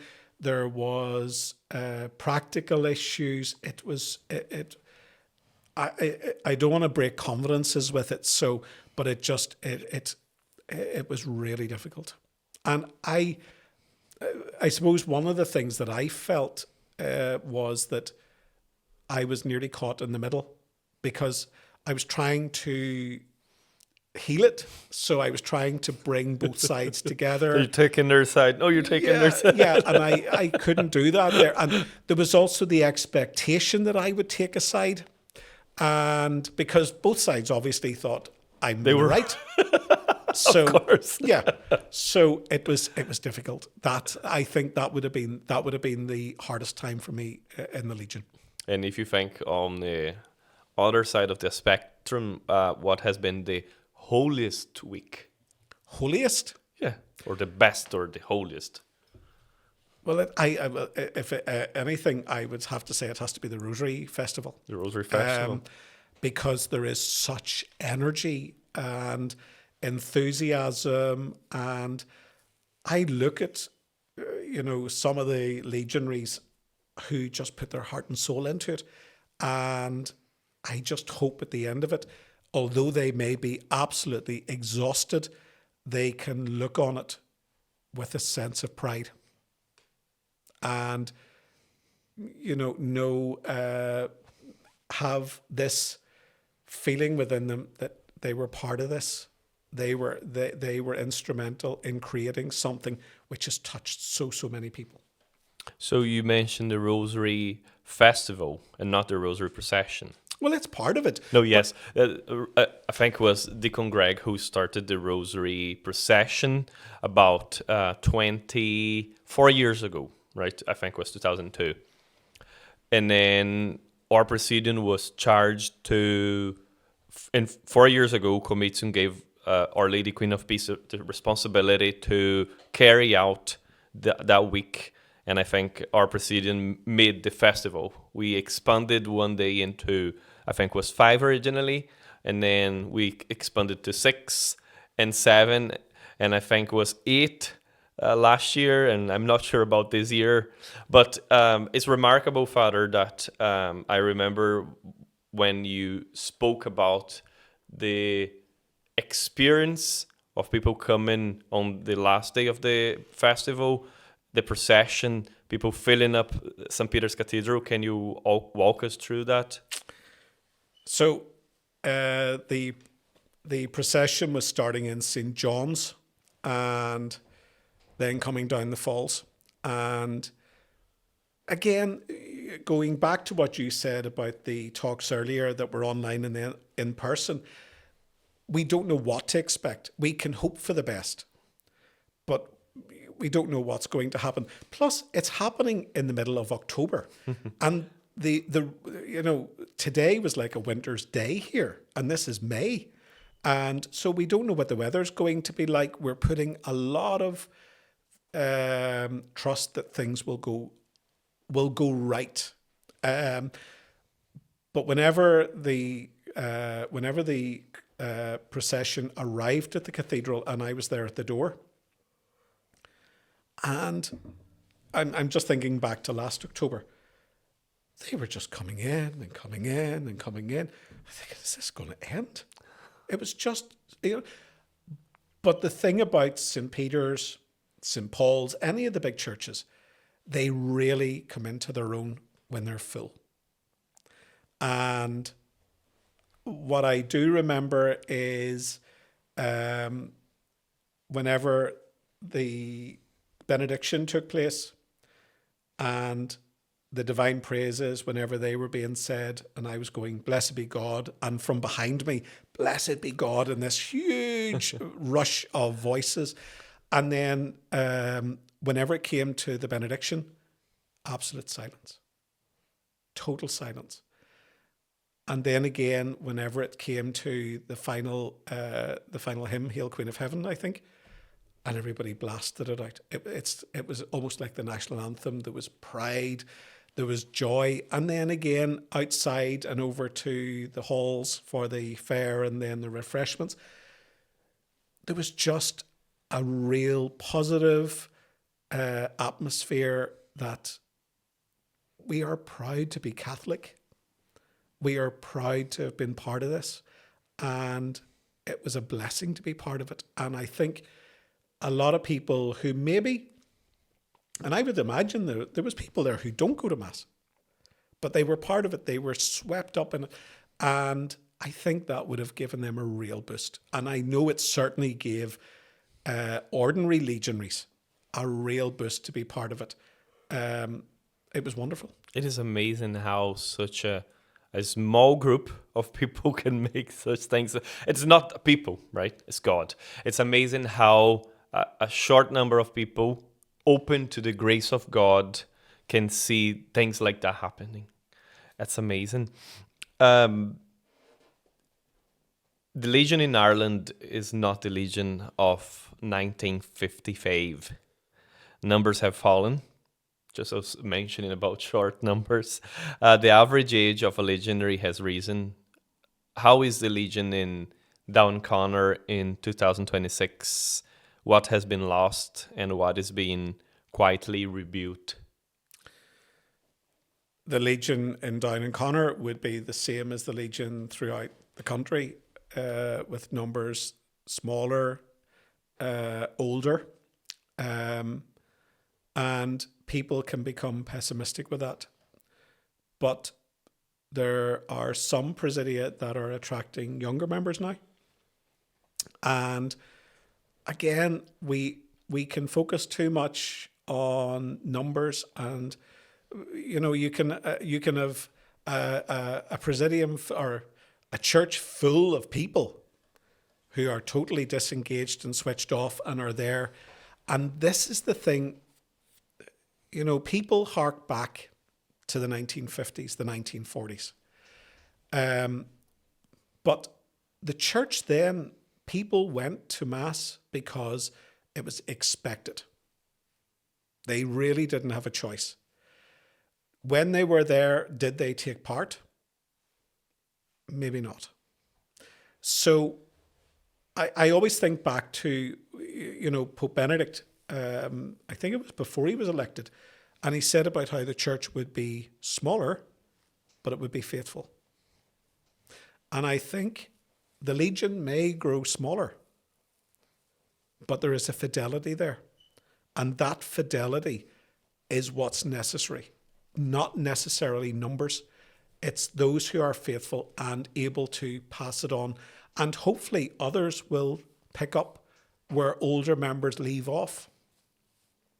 There may not be the same numbers, but I think I can't see the Legion in Downpatrick and the Legion in Ireland going away anytime soon. That's a very good perspective. There is a thing in the Legion called Peregrinatio pro Cristo, which is the Legion of Apostolic Journeys, going out 2 by 2 to evangelize in another country or town. Have you ever been to one, Father? No. Have you ever spoke to legionaries who have been? And can you tell me about someone who came back changed from that experience? I've spoken to ones who did it, and they would have been... So Brother Joe, who runs it, is very enthusiastic about it.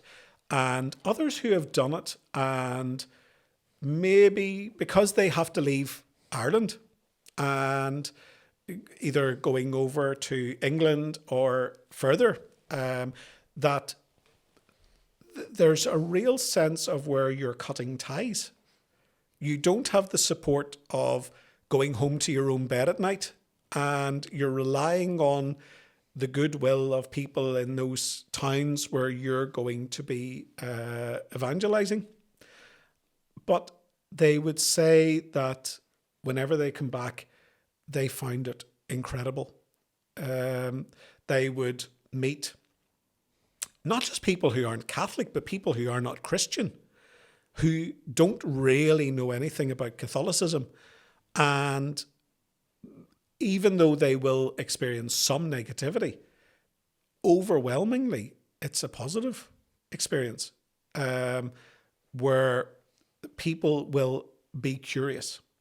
And whenever it comes to PPC, that's the thing of where we want to be able, in the Legion, cause people to be curious. Because if they're curious, there's a great thing today called Google, where they can look up wee things. And I have been blessed to do a lot of work with the RCIA for those who are not Catholic but exploring Catholicism. And it's incredible how many of them have come to make the commitment to actually formally study Catholicism with a view to entering the church, because they Googled something or they watched something on YouTube or a podcast. And so as long as we can help people to be curious, and I think the PPC does that wonderfully. Great. The work of legionaries, door to door. Prison ministry, I think it happened at the start of the Legion in Belfast, I heard. There some hospital and care home visitors. The stall you mentioned. Have you ever seen people come into the church through the Legion's work in Belfast? Just at Easter. And so there was a young guy. He's 14 and he was not Catholic, but he was going through the town and he came to the Legion stall and mentioned that, he just talked, had a conversation, and he then joined RCIA and he was received into the church at Easter. So I've seen, just passed. And again, others that I've talked to that have found maybe not, I'm not going to say that we can say exclusively that they're not Catholic and coming into the Catholic Church, but other people who maybe have been away from the church or maybe grew up in a family where there was no real sense of the church, and the Legion helped to shape their minds, focus their minds, and give them direction. I'm really grateful when I see the stall and the opportunity that people have. Maybe, I don't know if people in this country could be raised like myself, not being baptized, not having contact with the church. And it's such a grace to have someone to put you on that direction. In my reality, I have my aunt. She forced me to go to catechism. I hated, but it completely changed my life. And not many people have the same grace as I did to have an aunt. Go, you're gonna go to the church, doesn't matter what you think. And you never know what's going in people's lives. I was 14 and I was thinking about committing suicide. Now imagine if she didn't. She said, let's leave him to decide whatever he wants. So I'm really grateful for the stall, for the works of the Legion, because you give people the opportunity. And I think if I was in that position, I think many people nowadays could be in the same place I was. And you never know, a word, as you said, something that people were not expecting by being there, witness of Our Lady. Maybe people don't even say anything, but they look, and upon that gaze, people can have their lives completely changed. It's amazing. Yeah. And the other thing is that as people go through adolescence, people will say today, the young ones, they don't go near the church or they've nothing to do with it. Teenagers, I think, rebel against all types of authority. They rebel against their parents. They rebel against school. They rebel in so many ways. And the church is one of those that they will rebel against. So having the likes of the Legion stall, legionaries who are visible, having the likes of the Rosary Festival, where there are different speakers for different occasions and things, it's exposing them as they pass out of that teenage angst where they may be on, in a relationship. They may have a child, which has caused them to rethink about their life, and having the opportunity to have a conversation with someone might be just what they need to help them to change direction. Yeah. Have you ever thought, right? So this maybe will be your vision after 20 years being part of the organization. Have you ever thought about where do you think the Legion fits in the next 20 years of the Catholic Church? Yes, because even here, I can think of down in Connor, but this is going to be throughout Ireland. So the number of priests is going to keep dropping. The age profile is going to keep rising. And I think there is going to be more and more reliance on lay Catholics to take up their role as baptized members of the church. So there are things that we are not going to be able to do. And for example, we cannot do home-to-home visitation. It's just overwhelming. If you've one priest in a parish and he's got so many funerals and, other things, schools and all of that there, having the likes of the Legion who are going door to door, that sort of thing is really necessary. And it's so there is going to be, I can see the Legion having even more of an impact because good, solid lay Catholics who have formed a community of faith in their presidium, in the diocese as a whole, who organise things like the Rosary Festival, who organise different things throughout the year. Those sort of things are going to become more and more crucial because priests are going to become more and more functionary. And the only opportunity that we will have to evangelise is going to be at the sacraments. But if people are not at the sacraments, it's going to be very difficult for us. And I think that's where the legionary comes in. Your role, it's a huge responsibility, but your role is going to become even more important and more treasured by the church. That's great. And Father said the Legion has a vital role in Ireland for the next few years, the next 20 years. God knows how long we will still be in this earth. But we only have, out of our 10 million members throughout the world, only 30% is active. This is not to say the other 70%, the 7 million people who are praying for the success are not necessary. And if the Legion does anything useful in a sense that people can find God, people can convert, it is because of the graces that comes from the prayer. But there's a big urge for people to become active members, to give out 2 hours of their week and to take on this responsibility, this calling. It's not me, it's not Father, it's Jesus, it's Our Lady who's calling you maybe to consider becoming an active member of the Legion of Mary. We have our website, www.legionofmarydc.co.uk or legionofmarydc.com, where you can find more information about becoming an active member. Now, we're going to talk about Our Lady.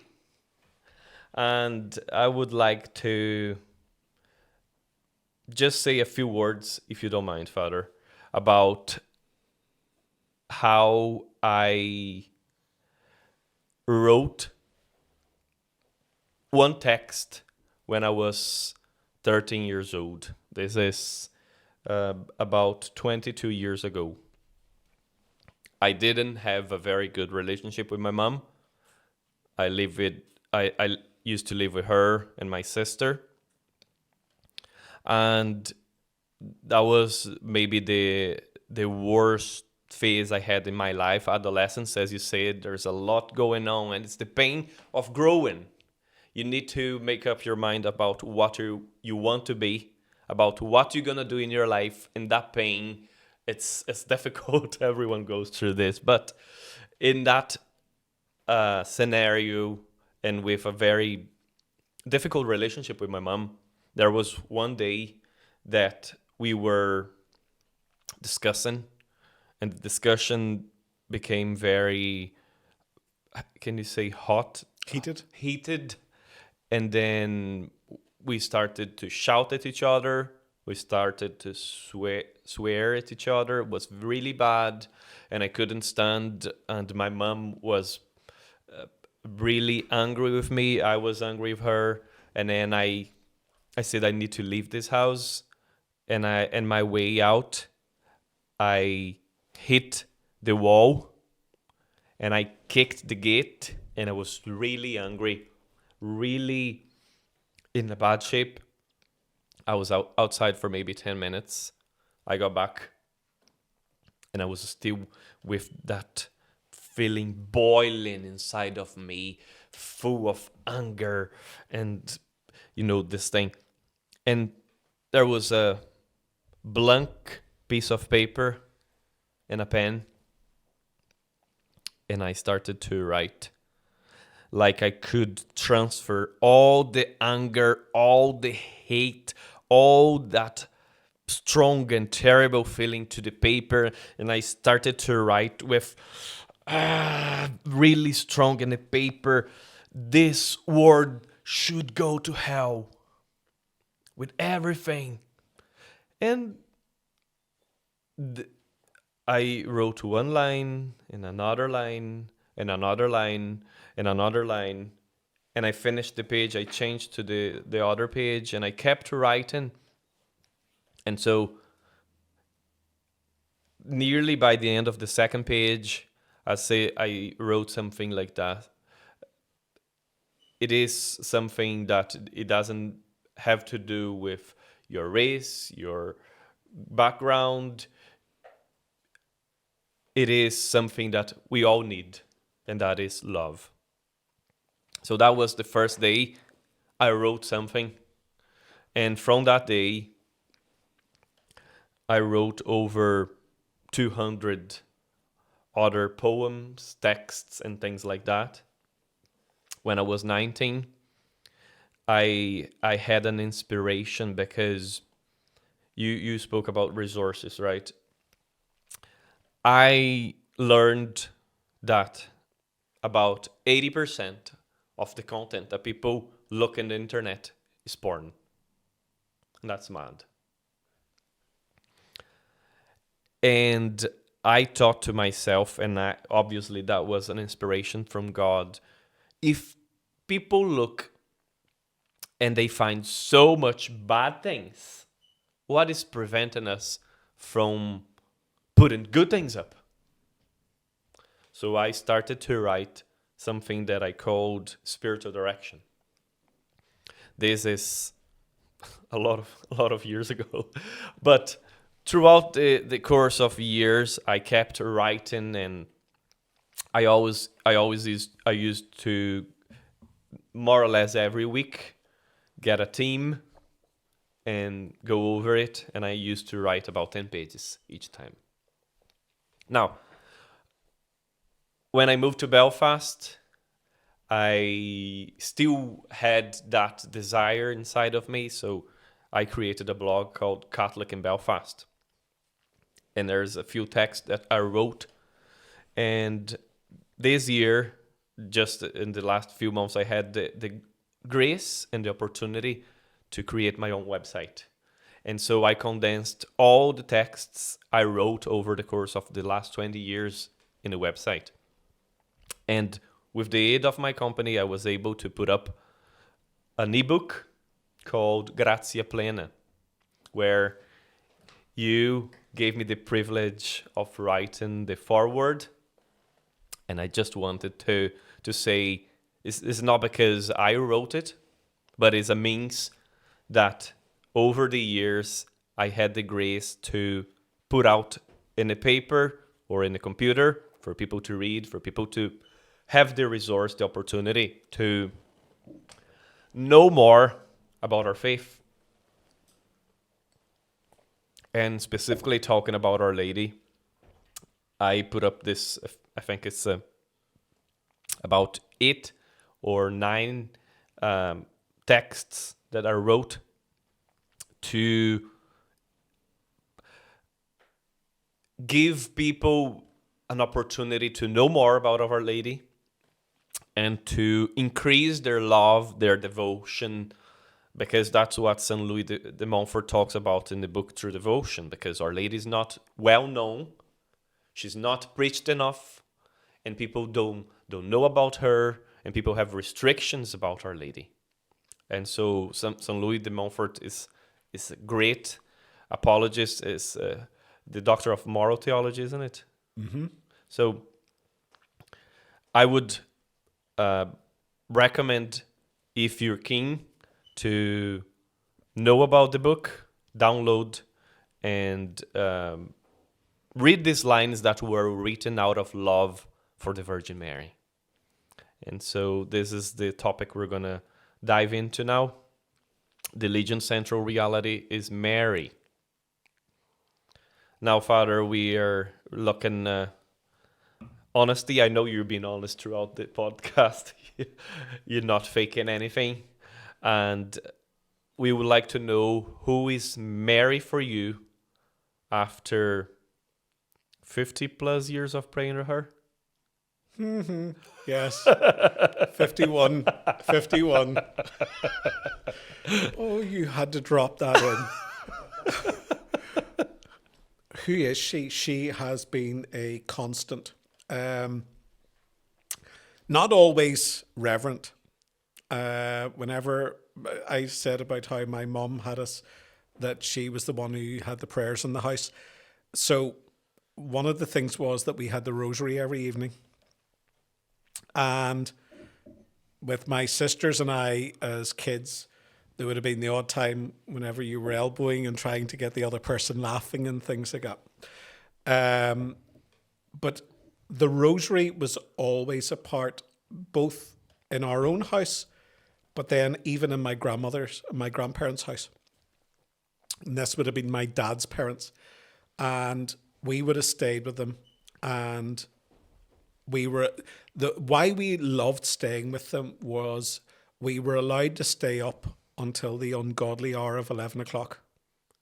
But at 11 o'clock, TV was off and the rosary was said. And they were country people. We had our rosary beads. It started there, it went on a loop, and it finished back there.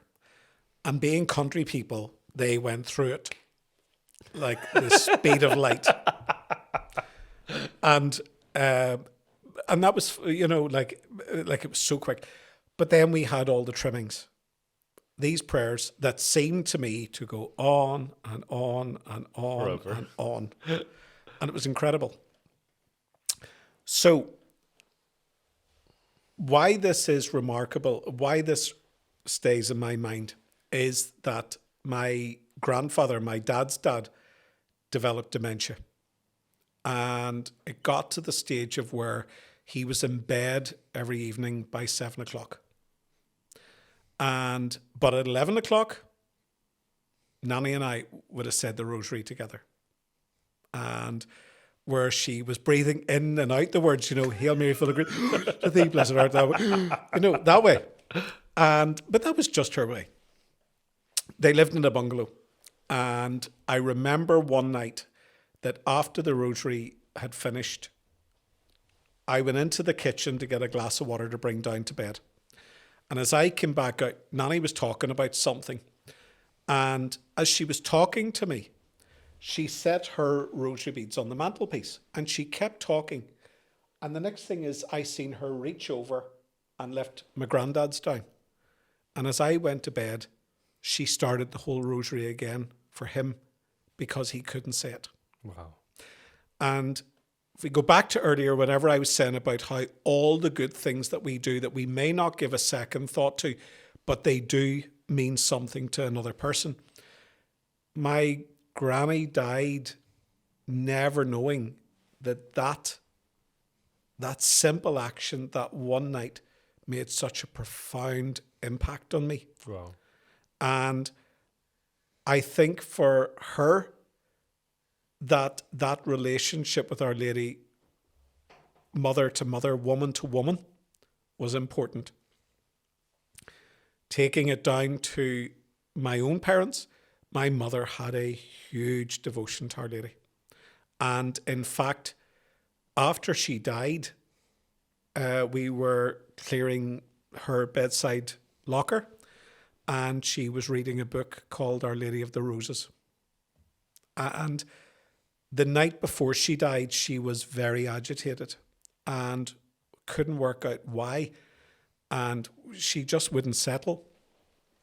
And then realised, we seen her hand moving, and somebody caught on, where's the rosary beads?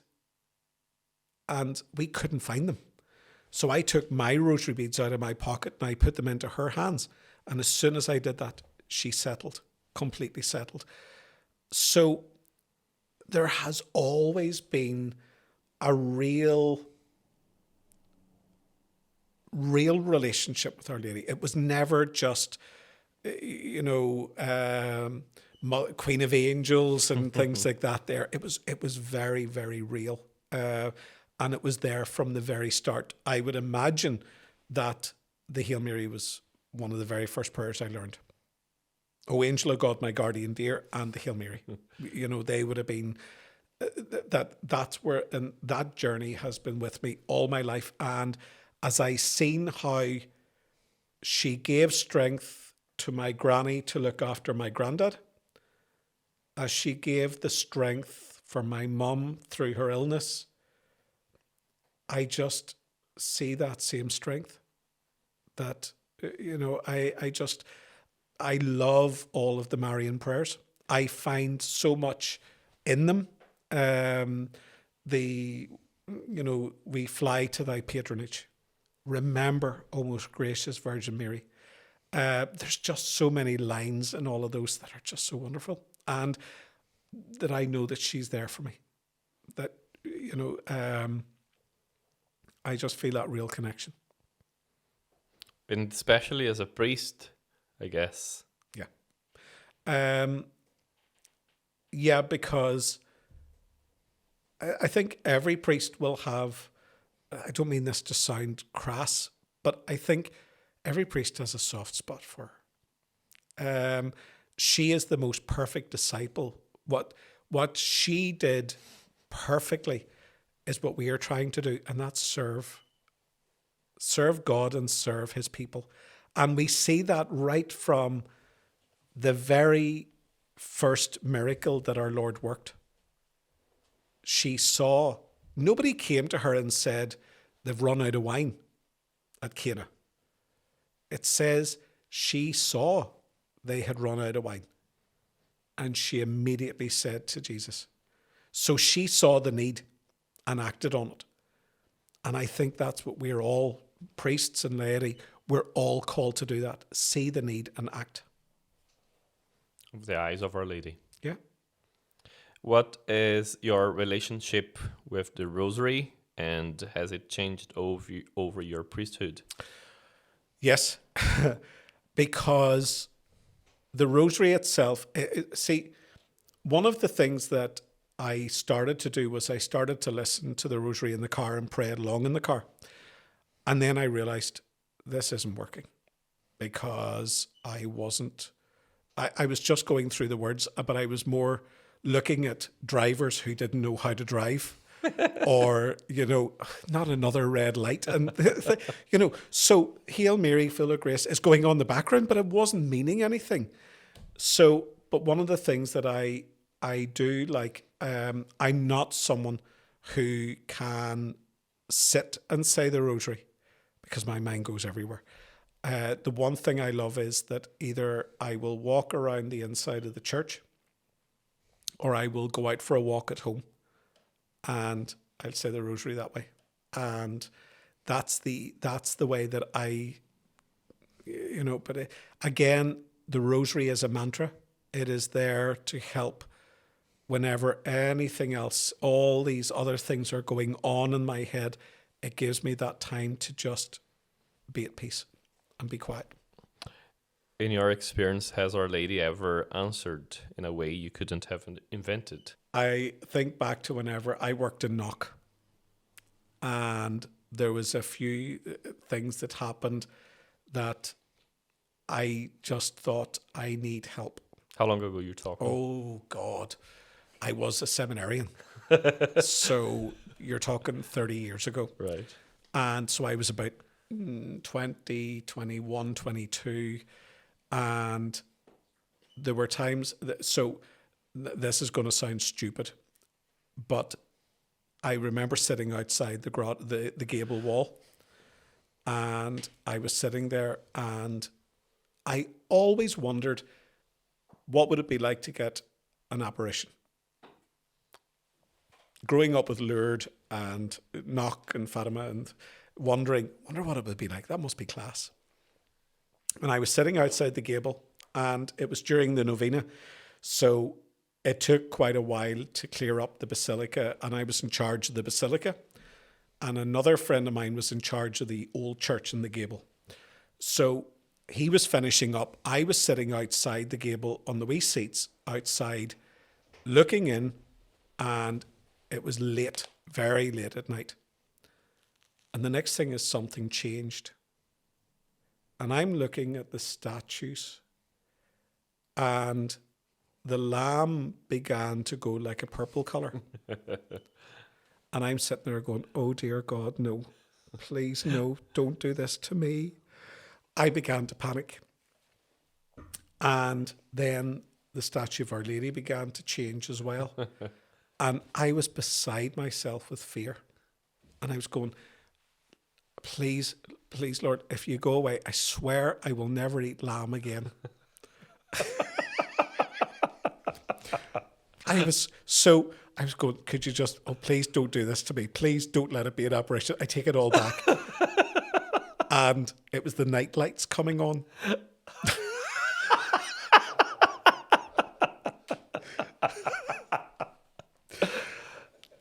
But what it answered, the reason why I'm saying that is, what did it answer for me? That if Our Lady had appeared, I probably would have run a mile. So she answered me by not answering me, if that makes sense. So that's what I would say. Very good. I have a question for you. Have you done the consecration proposed by Saint Louis de Montfort in the book True Devotion? Yes. You did. Now, the True Devotion of Saint Louis de Montfort is the backbone of the Legion's spirituality, front of nearly... So, right, there is this, I'm sure it's truth, right? St. Francis, when he was writing the, how do you say, the doctrine of the Franciscans? The Constitution. The Constitution. He was copying straight from the Gospels. And he brought to the Pope, and the Pope didn't have time to listen to him, to attend him, and the helpers of the Pope said, this is too much, and they say it is impossible to live like that, and they said something like, go and preach to the pigs or something like that, and St. Francis did. But he embodied the actual gospel. He lived word by word. Yeah. And so more or less the same analogy applies to the Legion. The True Devotion is the backbone where Frank Duff got the inspiration to structure the Legion of Mary. What did total consecration mean to you the first time you made it? And what does it mean to you now? The consecration focuses, because, again, go back to what I was saying about the Rosary. Whenever you're listening to the Rosary, saying it in the car and things, you can get distracted very, very easily. The red light, the traffic or whatever. The consecration, because it's not something that is repetitive, because it's something that you have to really focus on. It's not like the Hail Mary that we say every day. And we can sadly say prayers that often that we aren't really conscious of what we're saying.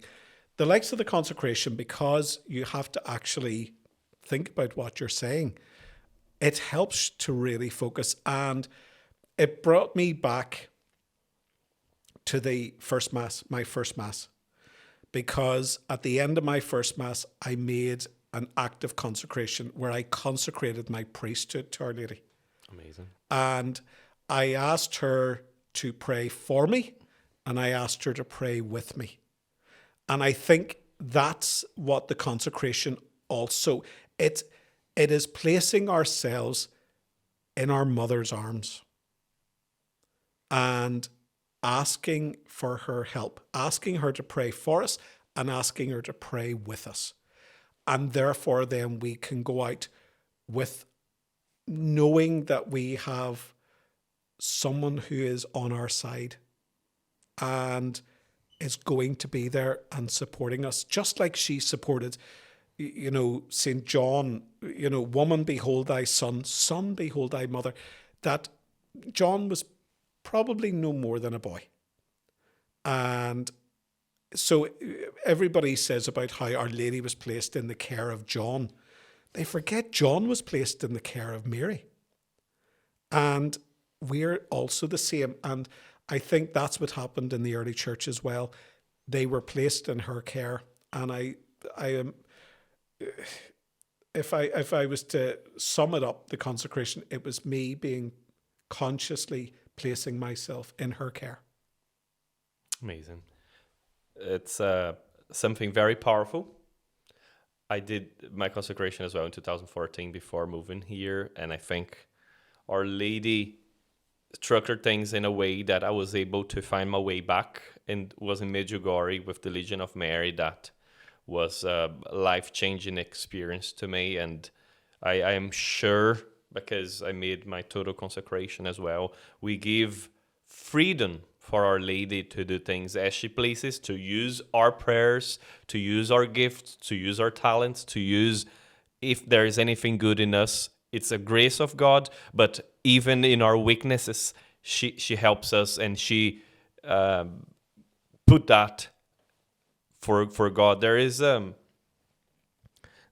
story about a king in a kingdom, and there was this poor farmer who every year used to have loads of fruits and vegetables and things, and year after year he was getting more and more, and the king one year asked him to receive not a percentage, but the best of his crop, right? And he, in that specific year, there was a lot of frost, a lot of loss, and wasn't the best year. And so he only had a few fruits and stuff, and he didn't know what to do, but the queen knew, and she prepared the gift for the king in a way that would please the king, and the king was really, really delighted. I think it's more or less that thing. We offer our prayers, we offer our things to God through Our Lady, and she embellishes it as it was her, and it comes to God as a pleasing offering. And that makes a lot of difference in our prayers, in the things that we fall. Our Lady covers our falls, and it's just amazing. I would recommend everyone to look for the True Devotion book written by Saint Louis de Montfort. Is there a Marian title that has become especially yours over the years? Mother of Mercy, Cause of Our Joy, Refugee of Sinners, or Our Lady of Knock? Nope. No? The one that always speaks to me is Mother of God. And I'll tell you, I'm not being simplistic in that. I think that we forget that she was a human being. We can elevate her so much at times that we forget that she was a human being. She went through, all generations will call me blessed, but her life was not easy. When she was asked to be the mother of God, she was young, she was a teenager. She would have been growing up in a very male, patriarchal society. There would have been a lot of gossip, scorn, rejection, ridicule, all of those things. And I think that's why images of Our Lady that we see, it's usually this young woman, rosy complexion, fair hair and things, and that wasn't her. And what she faced at the time of the Annunciation up to the birth of our Lord, then what she seen through the Passion and the Crucifixion, where she had to be an immensely strong person. But all of that came from the fact that she was his mother. We see him as our God and our Lord. To him, to her, she was his son. And there's a hymn, a Christmas carol called the Candlelight Carol. And it has, I think it's the second verse, and if I can get this right, shepherds and wise men will kneel and adore him. Cherubim round him their vigil will keep. Nations proclaim him their Lord and their Saviour. But Mary will hold him and sing him to sleep. And I just think that's the image that we accept her as our mother. And, she, in the same way that whenever Jesus spoke of the Father, he called him Abba, which is daddy. Often we very rarely talk about our mothers. We will talk about our mums, our mummy, whatever, and I think that's where some of the Caribbean nations and all, they talk, and maybe Brazil and all, talk about Mama Mary.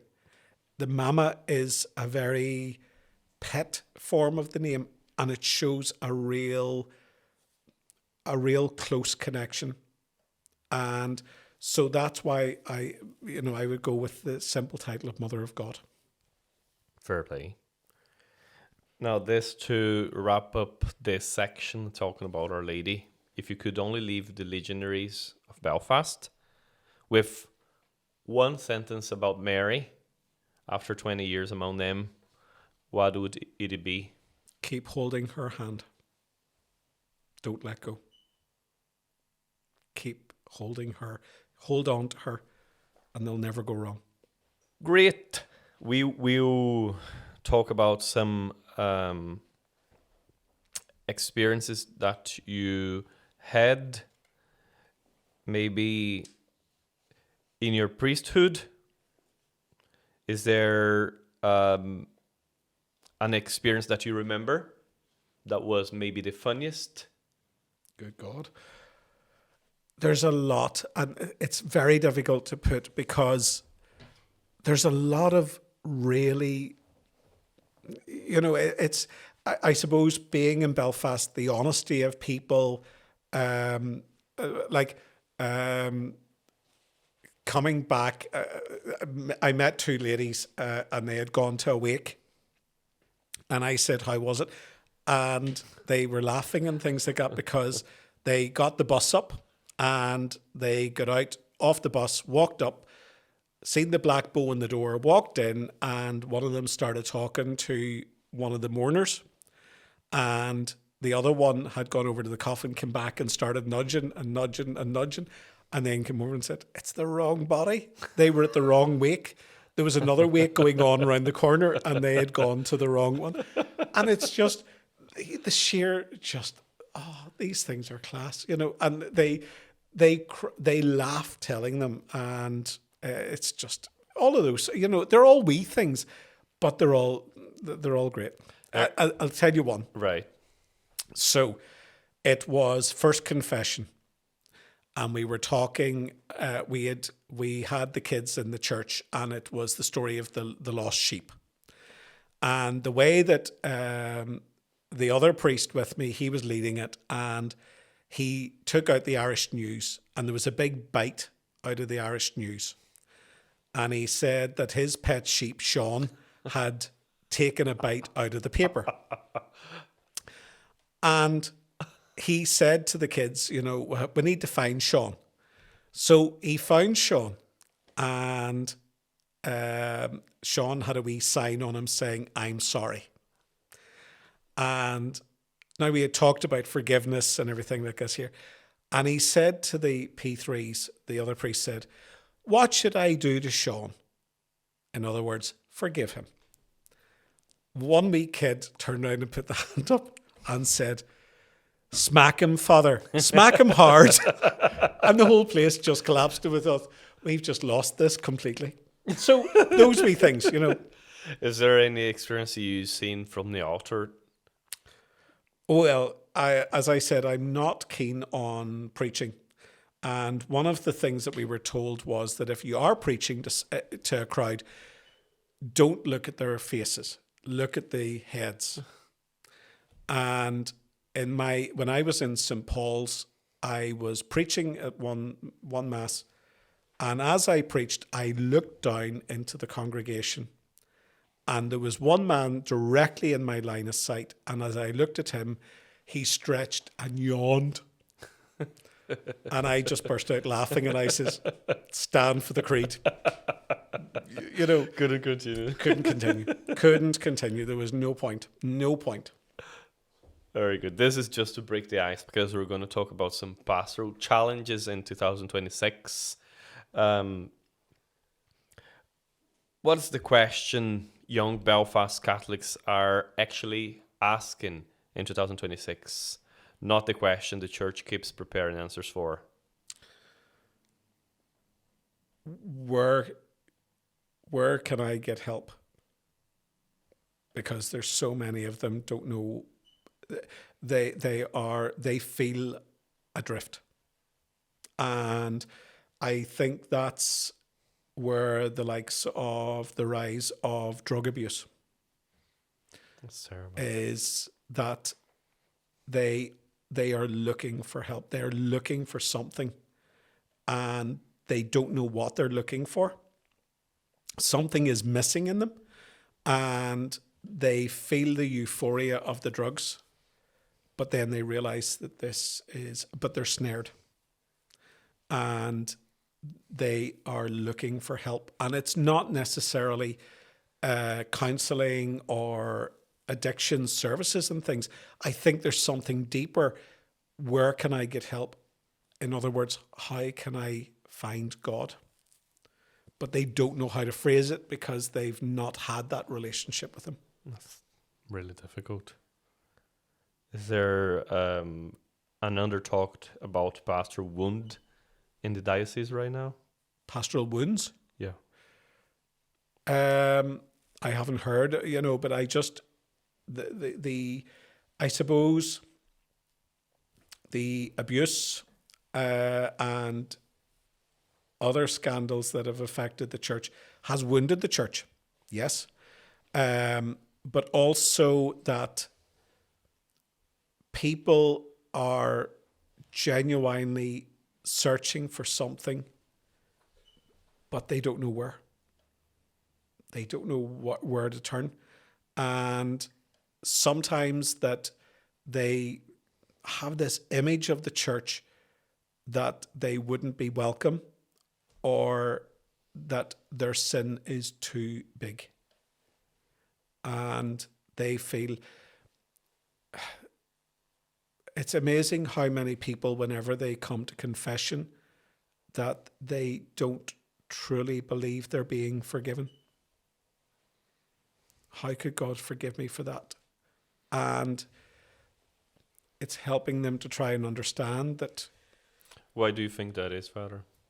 I think it's because they can't forgive themselves. And so they have such a low self-esteem. They have such a low opinion of themselves. They think, why would God want to forgive me? Why would God want anything to do with me?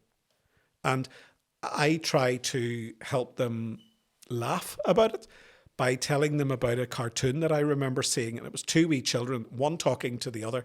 And he says, I know I'm special because God don't make no junk. And that's the sort of thing, to help them to realize they are not junk. They have a worth. Yeah. But often they can't see that themselves. Do you think has anything to do with the mobile phones, social media, and do you think this has done anything to do with prayer? Social media is a blessing in some ways, because obviously it gets the message out there that it wouldn't otherwise. But on the other side, trolls, people who are just completely destroyed by social media. There will be people who are not the greatest singer, but they have the bravery, if you want to put it that way, to put a short video out of them singing something, and the hatred that goes on. Instead of just staying quiet, no, some people just love to be able to destroy. And social media, if it was on computers, fair enough, but the fact is everybody's got a phone. And there's a thing that they say about that kids are actually developing a dent in their wee finger from holding their phone, that it sits there in that finger. And they're glued to it. And oftentimes the opinions of complete strangers on a phone counts for more than what their family and friends may tell them. And it's crazy. It's awful. It's awful.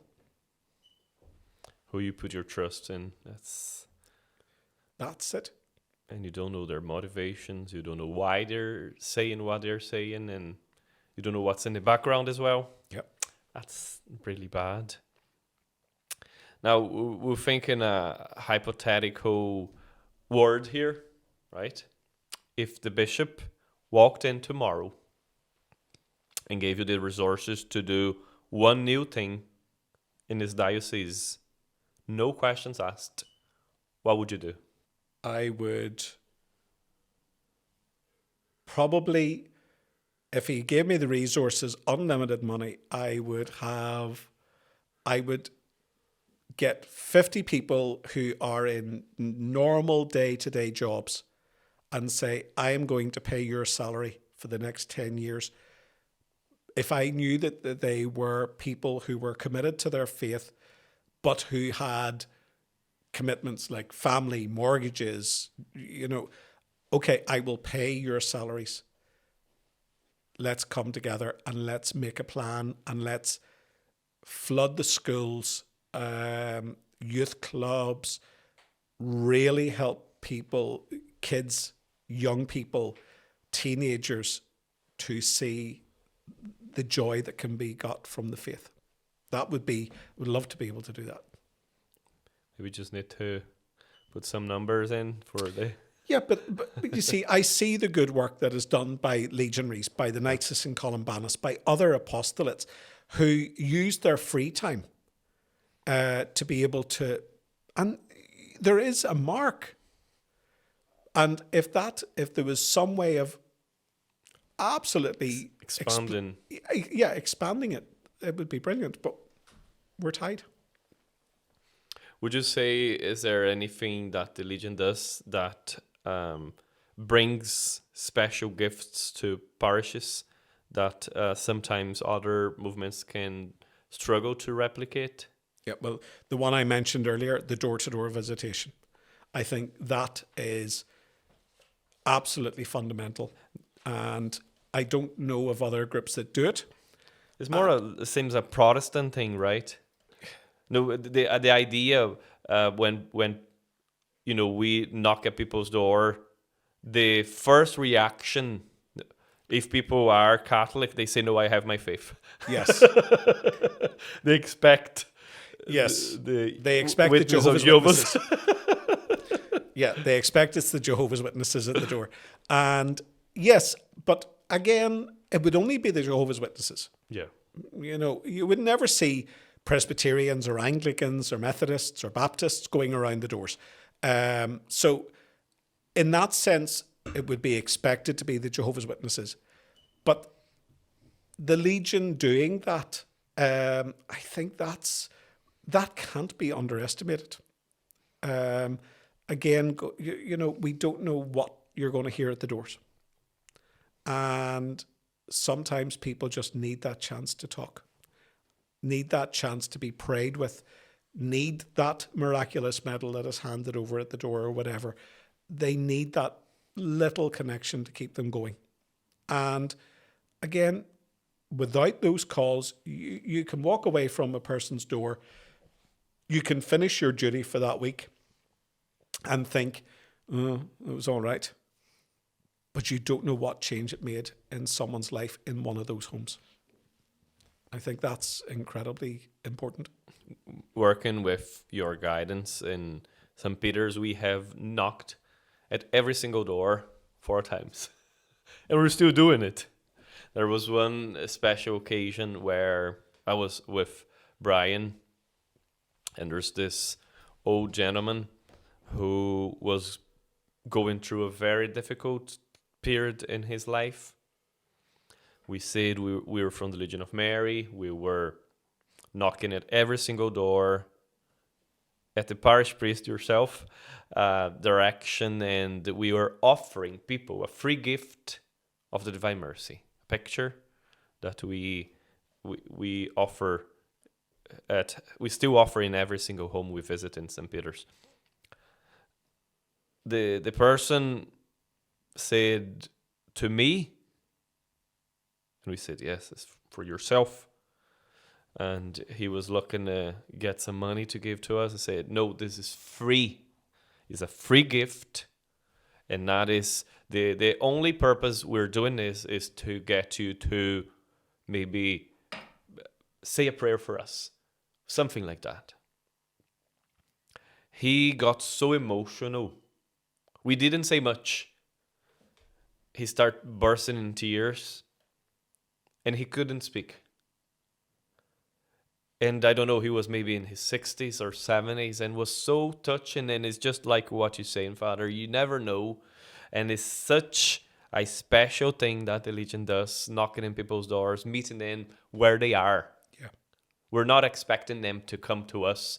We're meeting where they are, in their struggle, in their reality. And we're offering this path maybe to talk about coming back to Mass, to confession. There was one occasion, and I was in St. Peter. I can't remember who I was with, but there was a lady. I think she was 75, right?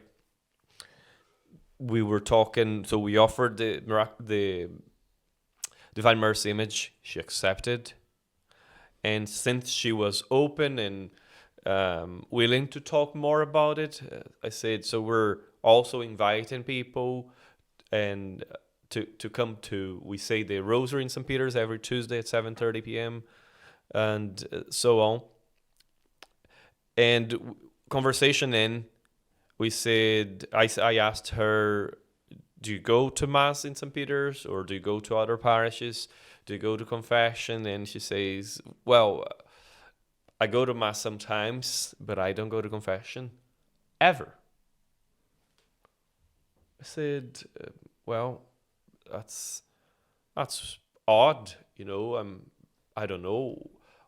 Why is that? And she said, because when I was 18, we were in a queue waiting, and the girl in front of me was very talkative.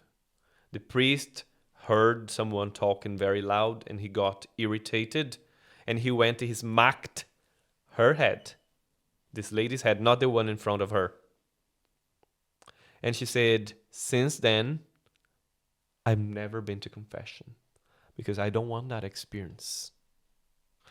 And I think I told her, I'm very sorry for what happened, but times have changed. You're talking 50 years ago.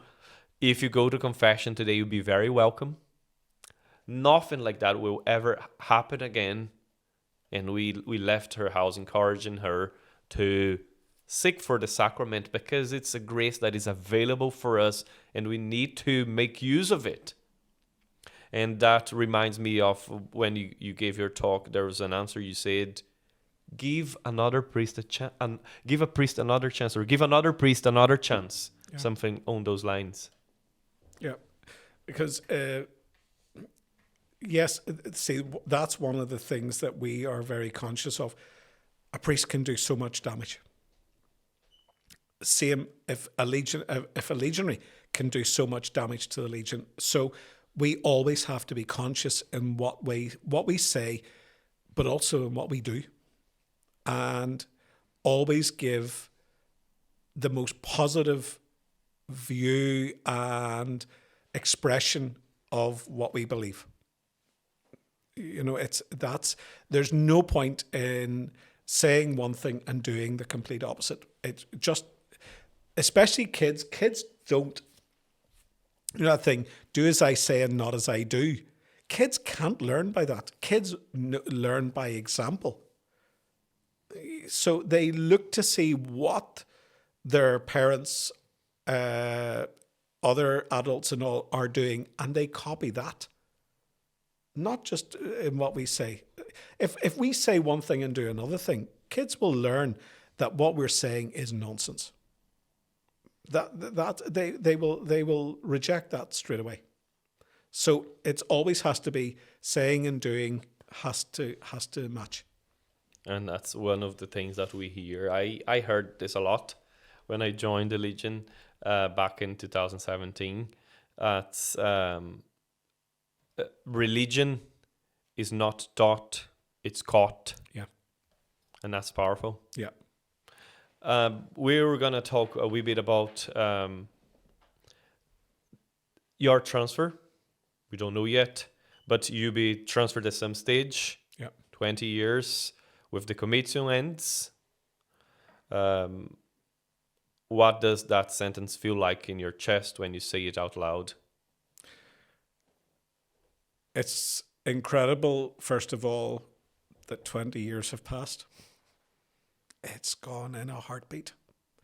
It's very sobering, because I just think that the person I was when I started, I was, 8 years ordained roughly at that stage. So I was still a newbie. But it's incredible to have been part of the Legion. I suppose I have been in 4 parishes as a priest. I was 7 years in St. Paul, 7 years in St. Malachy's, 4 years in Christ the Redeemer, and now 10 in St. Peter's. And I remember when I left St. Paul's, it absolutely broke my heart. It broke my heart. And I remember going, whenever I started in St. Malachy's, I said to myself, I'm not going to get that attached again. I'm not going to let that happen again. And 7 years later, it was exactly the same. I was in Lagmore and I thought, but this was the first time I was a parish priest. This was the first time there was only me. I didn't have a boss above me. And again, I fell apart whenever I was leaving there. And then I arrived at St. Peter's and said, it's not going to happen. Absolutely not going to happen. And I know whenever it comes to leave St. Peter's, and looking at all the faces, because I look at the faces down there and I know that I've baptized those ones and I've married and I've buried and, all of those connections. The same in the Legion. You know, going back to Joe Jackson and, you know, Maura Doyle as president, Jared as president, all of the different faces that I've seen, the events, the dinners, the Rosary festivals, the retreats, all of those things there. It's the thought of leaving that behind. It's strange. It's weird.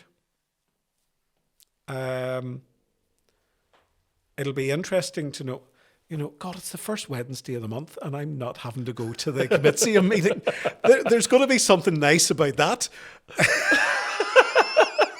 That's not going to be one of the things you miss. No, I won't miss that. What will I miss? I will miss the camaraderie. I will miss the encouragement. I will miss the crack. You know, after the comitium, there's always the tea and the sandwiches and everything like that there, and people just standing around, and you can see this is where people, the social aspect, you see, is always important, because as human beings, we are sociable people. We need company.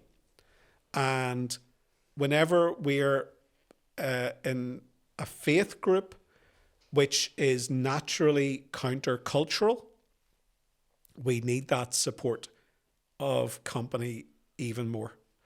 And I think of the fun, and, you know, those things have really helped.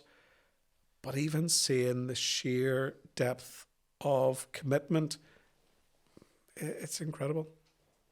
And just seeing the love that these people have for what they do. Is there anything you taken from the Legion into whatever comes next? That I will always have people who I can rely on if I ever need. I know that just because I might move on does not mean to say that I leave all these people behind. That I know that if I need help, I can pick up a phone. And it's incredible. What are you leaving behind that you hope someone else will pick up? I think I'm leaving behind a comitium and a Legion in the diocese that has a renewed strength of purpose, that has a solid grounding and a clear path forward. And I think that the next person who takes over from me is going to be very blessed, because he will see a Legion in the diocese that is doing so much good, and in so many different ways. And it will be nothing but a strength and an encouragement to him and his ministry as well, to see so many lay Catholics who want to share in his ministry. And I think that's the thing that I hope he sees, and he will see it, because I see it. We made this podcast to ask this question. That's what I wanted to ask you. That's amazing, Father. In 10 years, when someone in this diocese says Father Martin Graham, what do you hope they will remember? What do you hope they will forget? What do I hope they will remember? I hope they will remember. But then you see, you're asking me to sort of big myself up here and things like that, and I don't like doing that. What do I hope they will remember? I hope they will remember that I tried my best. I hope they will remember that I tried to do things with a smile, that I tried to do things willingly, that I tried to support them. That's the things that I hope they will remember. What do I hope they will forget? That I was often late for meetings. What do I hope they would forget? See, I would love for that to be asked of the committee members. What would you most like to forget about Father Martin? That would be very interesting. What would you most like to forget? See, I'm putting you on the spot now. You turn in the cards against me now. I rather leave it. I'm joking. That's the other segment of this podcast that I really wanted to get to ask you. So 28 years is a lot. So you have a lot of wisdom that you gained over the years. You have, as I said to you, a legacy, the legacy of Father Martin. And you could also share a lot of advice. First question is to a young priest, 3 years ordained. What's the one practical habit you would beg him to start now? Keep his mouth closed. Because sometimes we think we have the answers. We are so certain we have the answers. Take a heartbeat, take a breath, and just think before you speak. Because whenever a priest is ordained, we talk about the Messiah complex. That you're going to stand up there at the ambo, you're going to preach, and you're going to convert the world. And you're going to come down to earth very quickly. And the one thing that I think we all go in with a self-assuredness because we've learned, because we've been through seminary, and it can come across as arrogance. And I think I was blessed because I was sent to St. Paul's, and where there are a lot of funerals. And so I arrived in St. Paul's on the Wednesday, and I had my first funeral, my first death came in the Saturday night, and I had a funeral on the Monday or the Tuesday. And it was relentless for the 7 years that I was there. There were funerals like Christopher's and Emma's where there was nothing I could say. You know, that was going to be, it was more the ministry of presence. So I think the one thing that I learned through my time in St. Paul's was there are times whenever there are no words. And don't try and use words. You know, there are circumstances. So that's what I would say to a newly ordained or 3 years or whatever.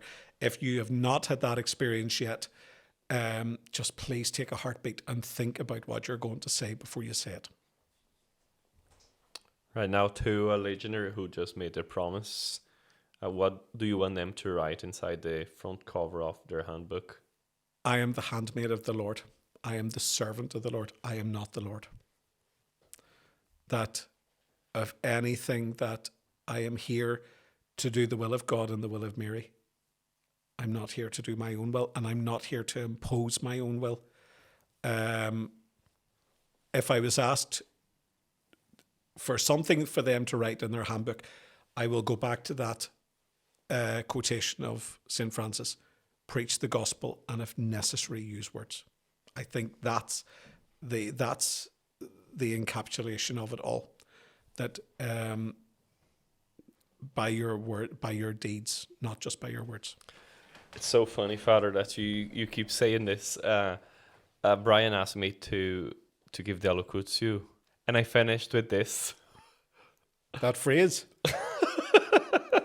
See, providence. With God, there are no coincidences. That's amazing. To the parent of teenagers who's watching the faith leak out of their family, what would you say? To teenagers? To the parent. Oh, to the parent? Don't underestimate the example that you can give. And teenagers, kids are like donkeys. You pull them in one direction, they're going to go in the opposite direction. And be aware of the fact that, as I said earlier, teenagers will rebel against all authority. It's not just against the church. The church is the easiest because They rebel against their parents, they're going to get grounded. They rebel against school, they'll get detention. They rebel against the state, they'll get jailed. They rebel against the church, nothing that they can see. Okay? But again, never underestimate the example that you give, because as that example of my grandmother moving setting her rosary beads down, lifting my granddad's and starting it, that made a huge impression on me. St. Monica and St. Augustine. We don't know what. Always show kids why your faith has given you strength, hope, and peace. You don't have to tell them all about it. Just show them it. And they may not say anything at the time, because typical teenagers will never want to admit that they're wrong. But something may stir in here that as they then get older and they settle down, these things that they've seen of their parents may start coming back into their minds. And I've seen that. I've seen families who, after the child has been born, or after the couple have got married, or at whatever stage, or, there's been a hiccup in the family, maybe an illness or whatever, that they, or even after a death, where they reevaluate things and they begin to realize, maybe faith isn't as wacky as I thought it was. And they think back to how their parent, God, Daddy was always so at peace. He was always so, why? And they begin to question and connect things. And it might be long after their parents have gone to God.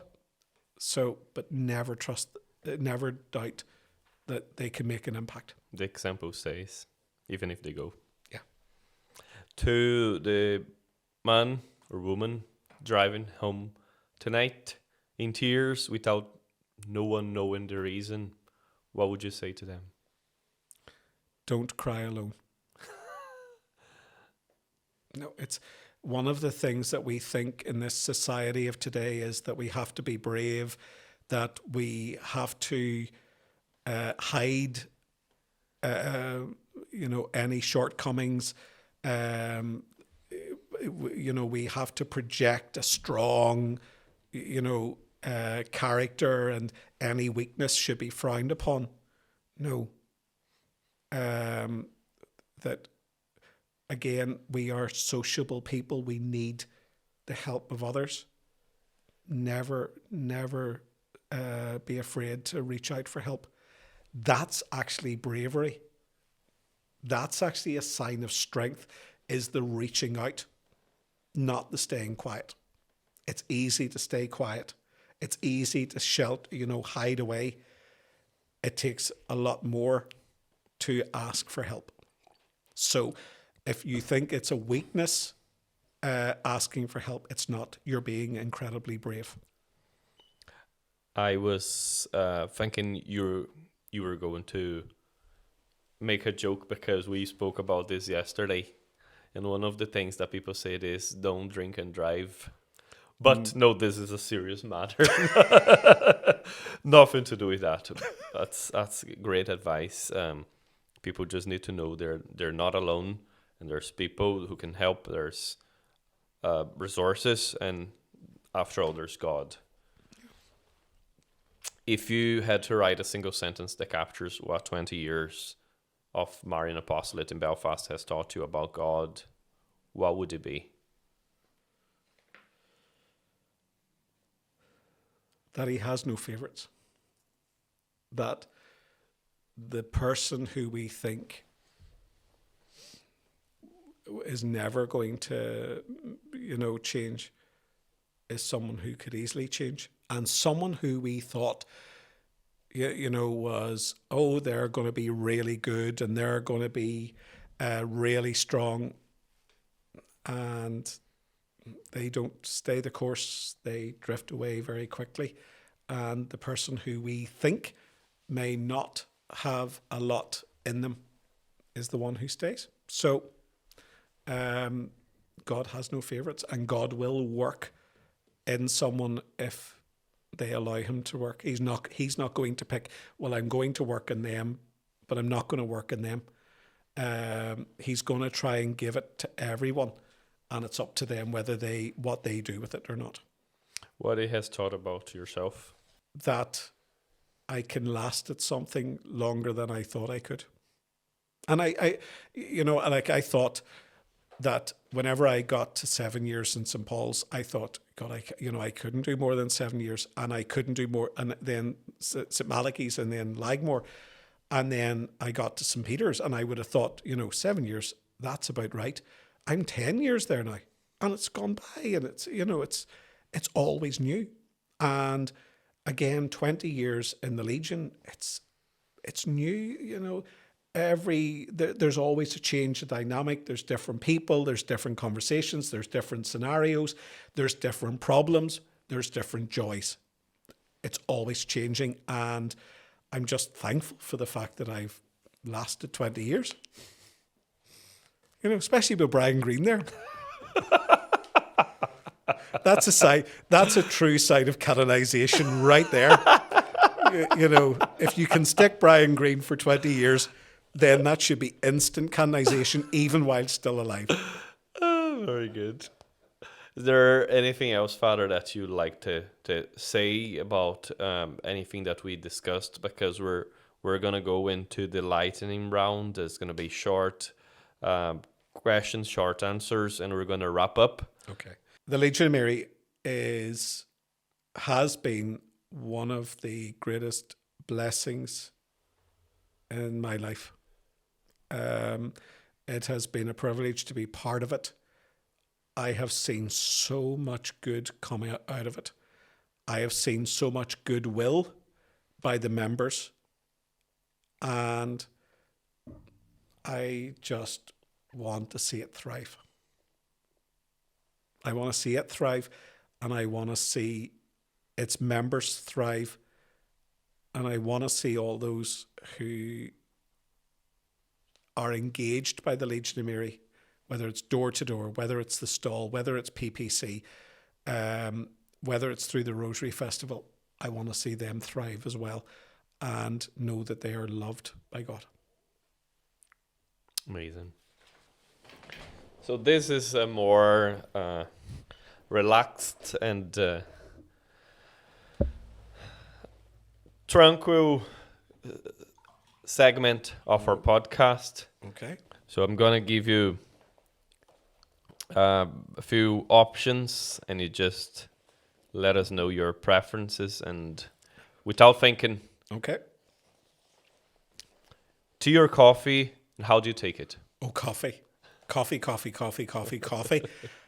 Strong and black and some cold water. We already spoke about this. Hurling or Gaelic football, or neither? Oh, neither. Hurling, if I had to have a choice, I would pick hurling because it means I've got a stick and I can hit somebody with it if I need to. A book that has shaped you that isn't the Bible or the handbook? It's a book called Dissolution. It's a murder mystery, but it's set during the dissolution of the monasteries in England. And it really, it just showed, it's set in an abbey that is being dissolved. And it really showed me that the faith we take for granted, those monks had a life that they took for granted. It was a day to day, it was always the same. And then it was gone. And it really impacted me. It really made me angry. Even though it's a novel, but it made me angry whenever I read it and I seen that the life that these monks had lived was just destroyed. So that's Dissolution. Dissolution. A piece of music you want played at your own funeral?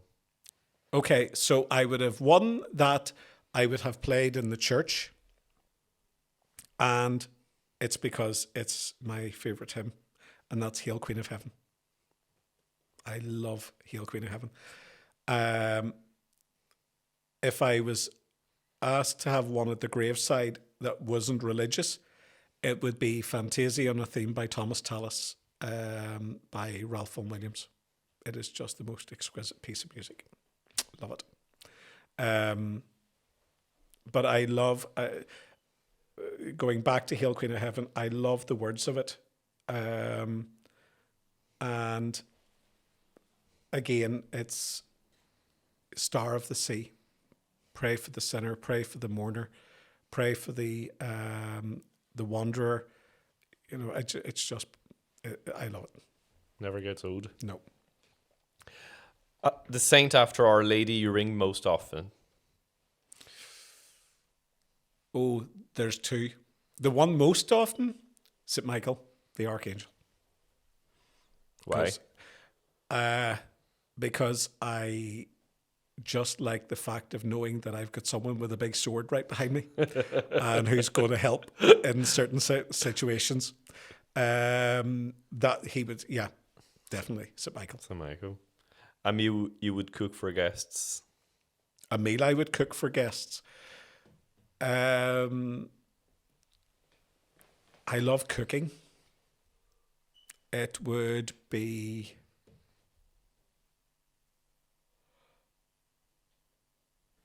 ribeye steak. Wow. With Diane sauce, crushed garlic potatoes, and steamed tender stem broccoli. Lovely, making us hungry here, Father. Yeah, I love cooking. Amazing. Never knew that about yourself. Yep. The view in Ireland you love most? Oh, the view in Ireland I love most is out my front window, just looking at a hill that's right in front of my house, which will sometimes have cows walking past it or sheep walking past it. Downpatrick. Yeah, yeah. There's nowhere better. It's the center of the universe. Yeah. A holiday you would take if you had a free week tomorrow?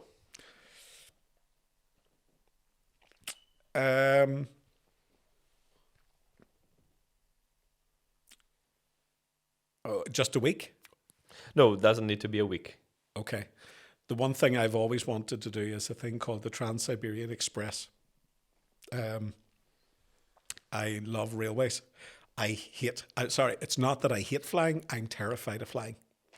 So if I can get on a train and take the train to somewhere, that's much better. If I had to get on a plane, then I would. I enjoy going to America simply because they all speak English and I'm hopeless at languages. Would you? There's a Brazilian YouTuber who took a train at the very corner of Portugal and he went to the very bottom of Russia. That would be something that would appeal to you. Would love to do it. Right. Or, a boat. Not a cruise, because a cruise, the ships are far too big. A river cruise, something like that there. Anything that doesn't involve getting on a plane. Right. No. I really don't like flying. One vice you would cheerfully admit to? What vice? 30 mile an hour doesn't register much in my car. I'm not going any further than that. Serious? Yeah. My car's forever dinging to tell me that. Wow. Cats or dogs? Dogs. Any breed? We had a rough border collie called Peppy, because salt and pepper colour. And he was the gentlest, sweetest, and he died in 1990, so he's 36 years dead. Good God! Wow. But we had him from he was a puppy, and I think I was about 4 or 5 whenever we first got him. So I think of him, and I would if I had a choice, I would go rough border collie because he was such a good dog. Lovely. This is a parenthesis. Do you think there's something different with people who like cats? I'm not going there. Right. No. Move swiftly along. Let's skip. Mass in Irish, in English, in Latin. What's nearest to your heart? See, Irish, I don't understand it. I celebrate the Mass in Latin and in English, and I love the fact of where whenever I'm saying it in Latin, I'm not taking the words for granted. Where I take the, and the Mass, I would say the Mass reverently in English as it's said. So it's not that there, but I do like the fact of where when I have to stop and say the Mass in Latin, that I'm not just saying it, repeat, but it's if you ever watch the YouTube video of John F. Kennedy's funeral, Cardinal Spellman celebrates the funeral Mass, and it is horrendous because it's in Latin, but he's obviously just used to saying it, and it's just there's no inflection or anything. Right. So I think whenever I always try to make sure that the words of the consecration are said well. Whenever it's being said in Latin, that hoc est enim corpus, there's more emphasis. Carries weight. Yes, because I'm saying it, it's not just a normal routine thing. So, and then I love all of the Latin chants. So, English or Latin, each of them has its own gift to me. One word for the Legion of Mary in 2026. I thought you said these were going to be light. One word for the Legion of Mary in 2026. Vibrant.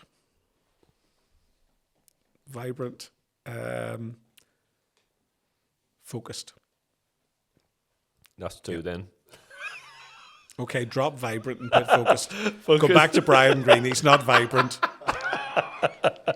He's going to kill me. Thank God I'm not going to have to sit opposite him for very much longer and incur the wrath of him looking at me.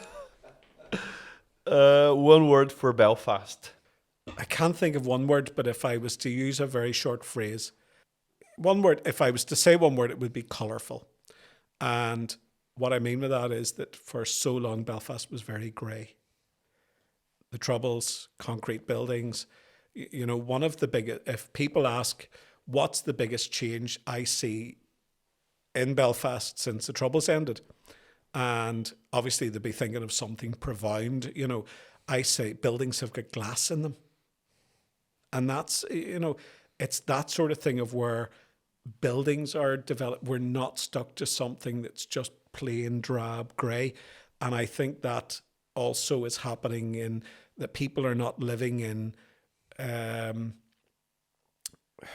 tenement, buildings and flats that are, drab and, that there's care going into building because, and not just because the Troubles are over, but because they realise that people have a worth and they deserve to have a decent home, which is bringing colour into Belfast.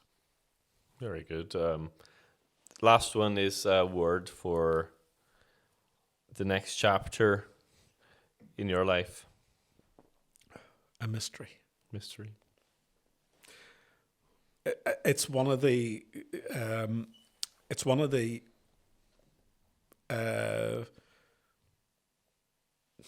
What way would I put it? It's one of the joys, but also one of the fears of priesthood, is that we don't control our destiny. We are under obedience to the bishop. And It's where he decides. And then ultimately I have to believe in my heart that the decision of the bishop is being guided by the Holy Spirit, and it's ultimately God's decision. And God may say to me, I can't send you where you want to go. I must send you where I need you to go. And I have to accept that when the bishop sends me somewhere, that's what he's hearing, that that it's God working through him. So, a mystery. Mystery. We're coming to a close. Hallelujah. So, we will close with this. The very first listener of the very first English language Legion of Mary podcast, somebody you never meet in a country you may never visit, is going to press play on this episode tonight. Before they go to sleep, would you give them a blessing? I would, happily. So,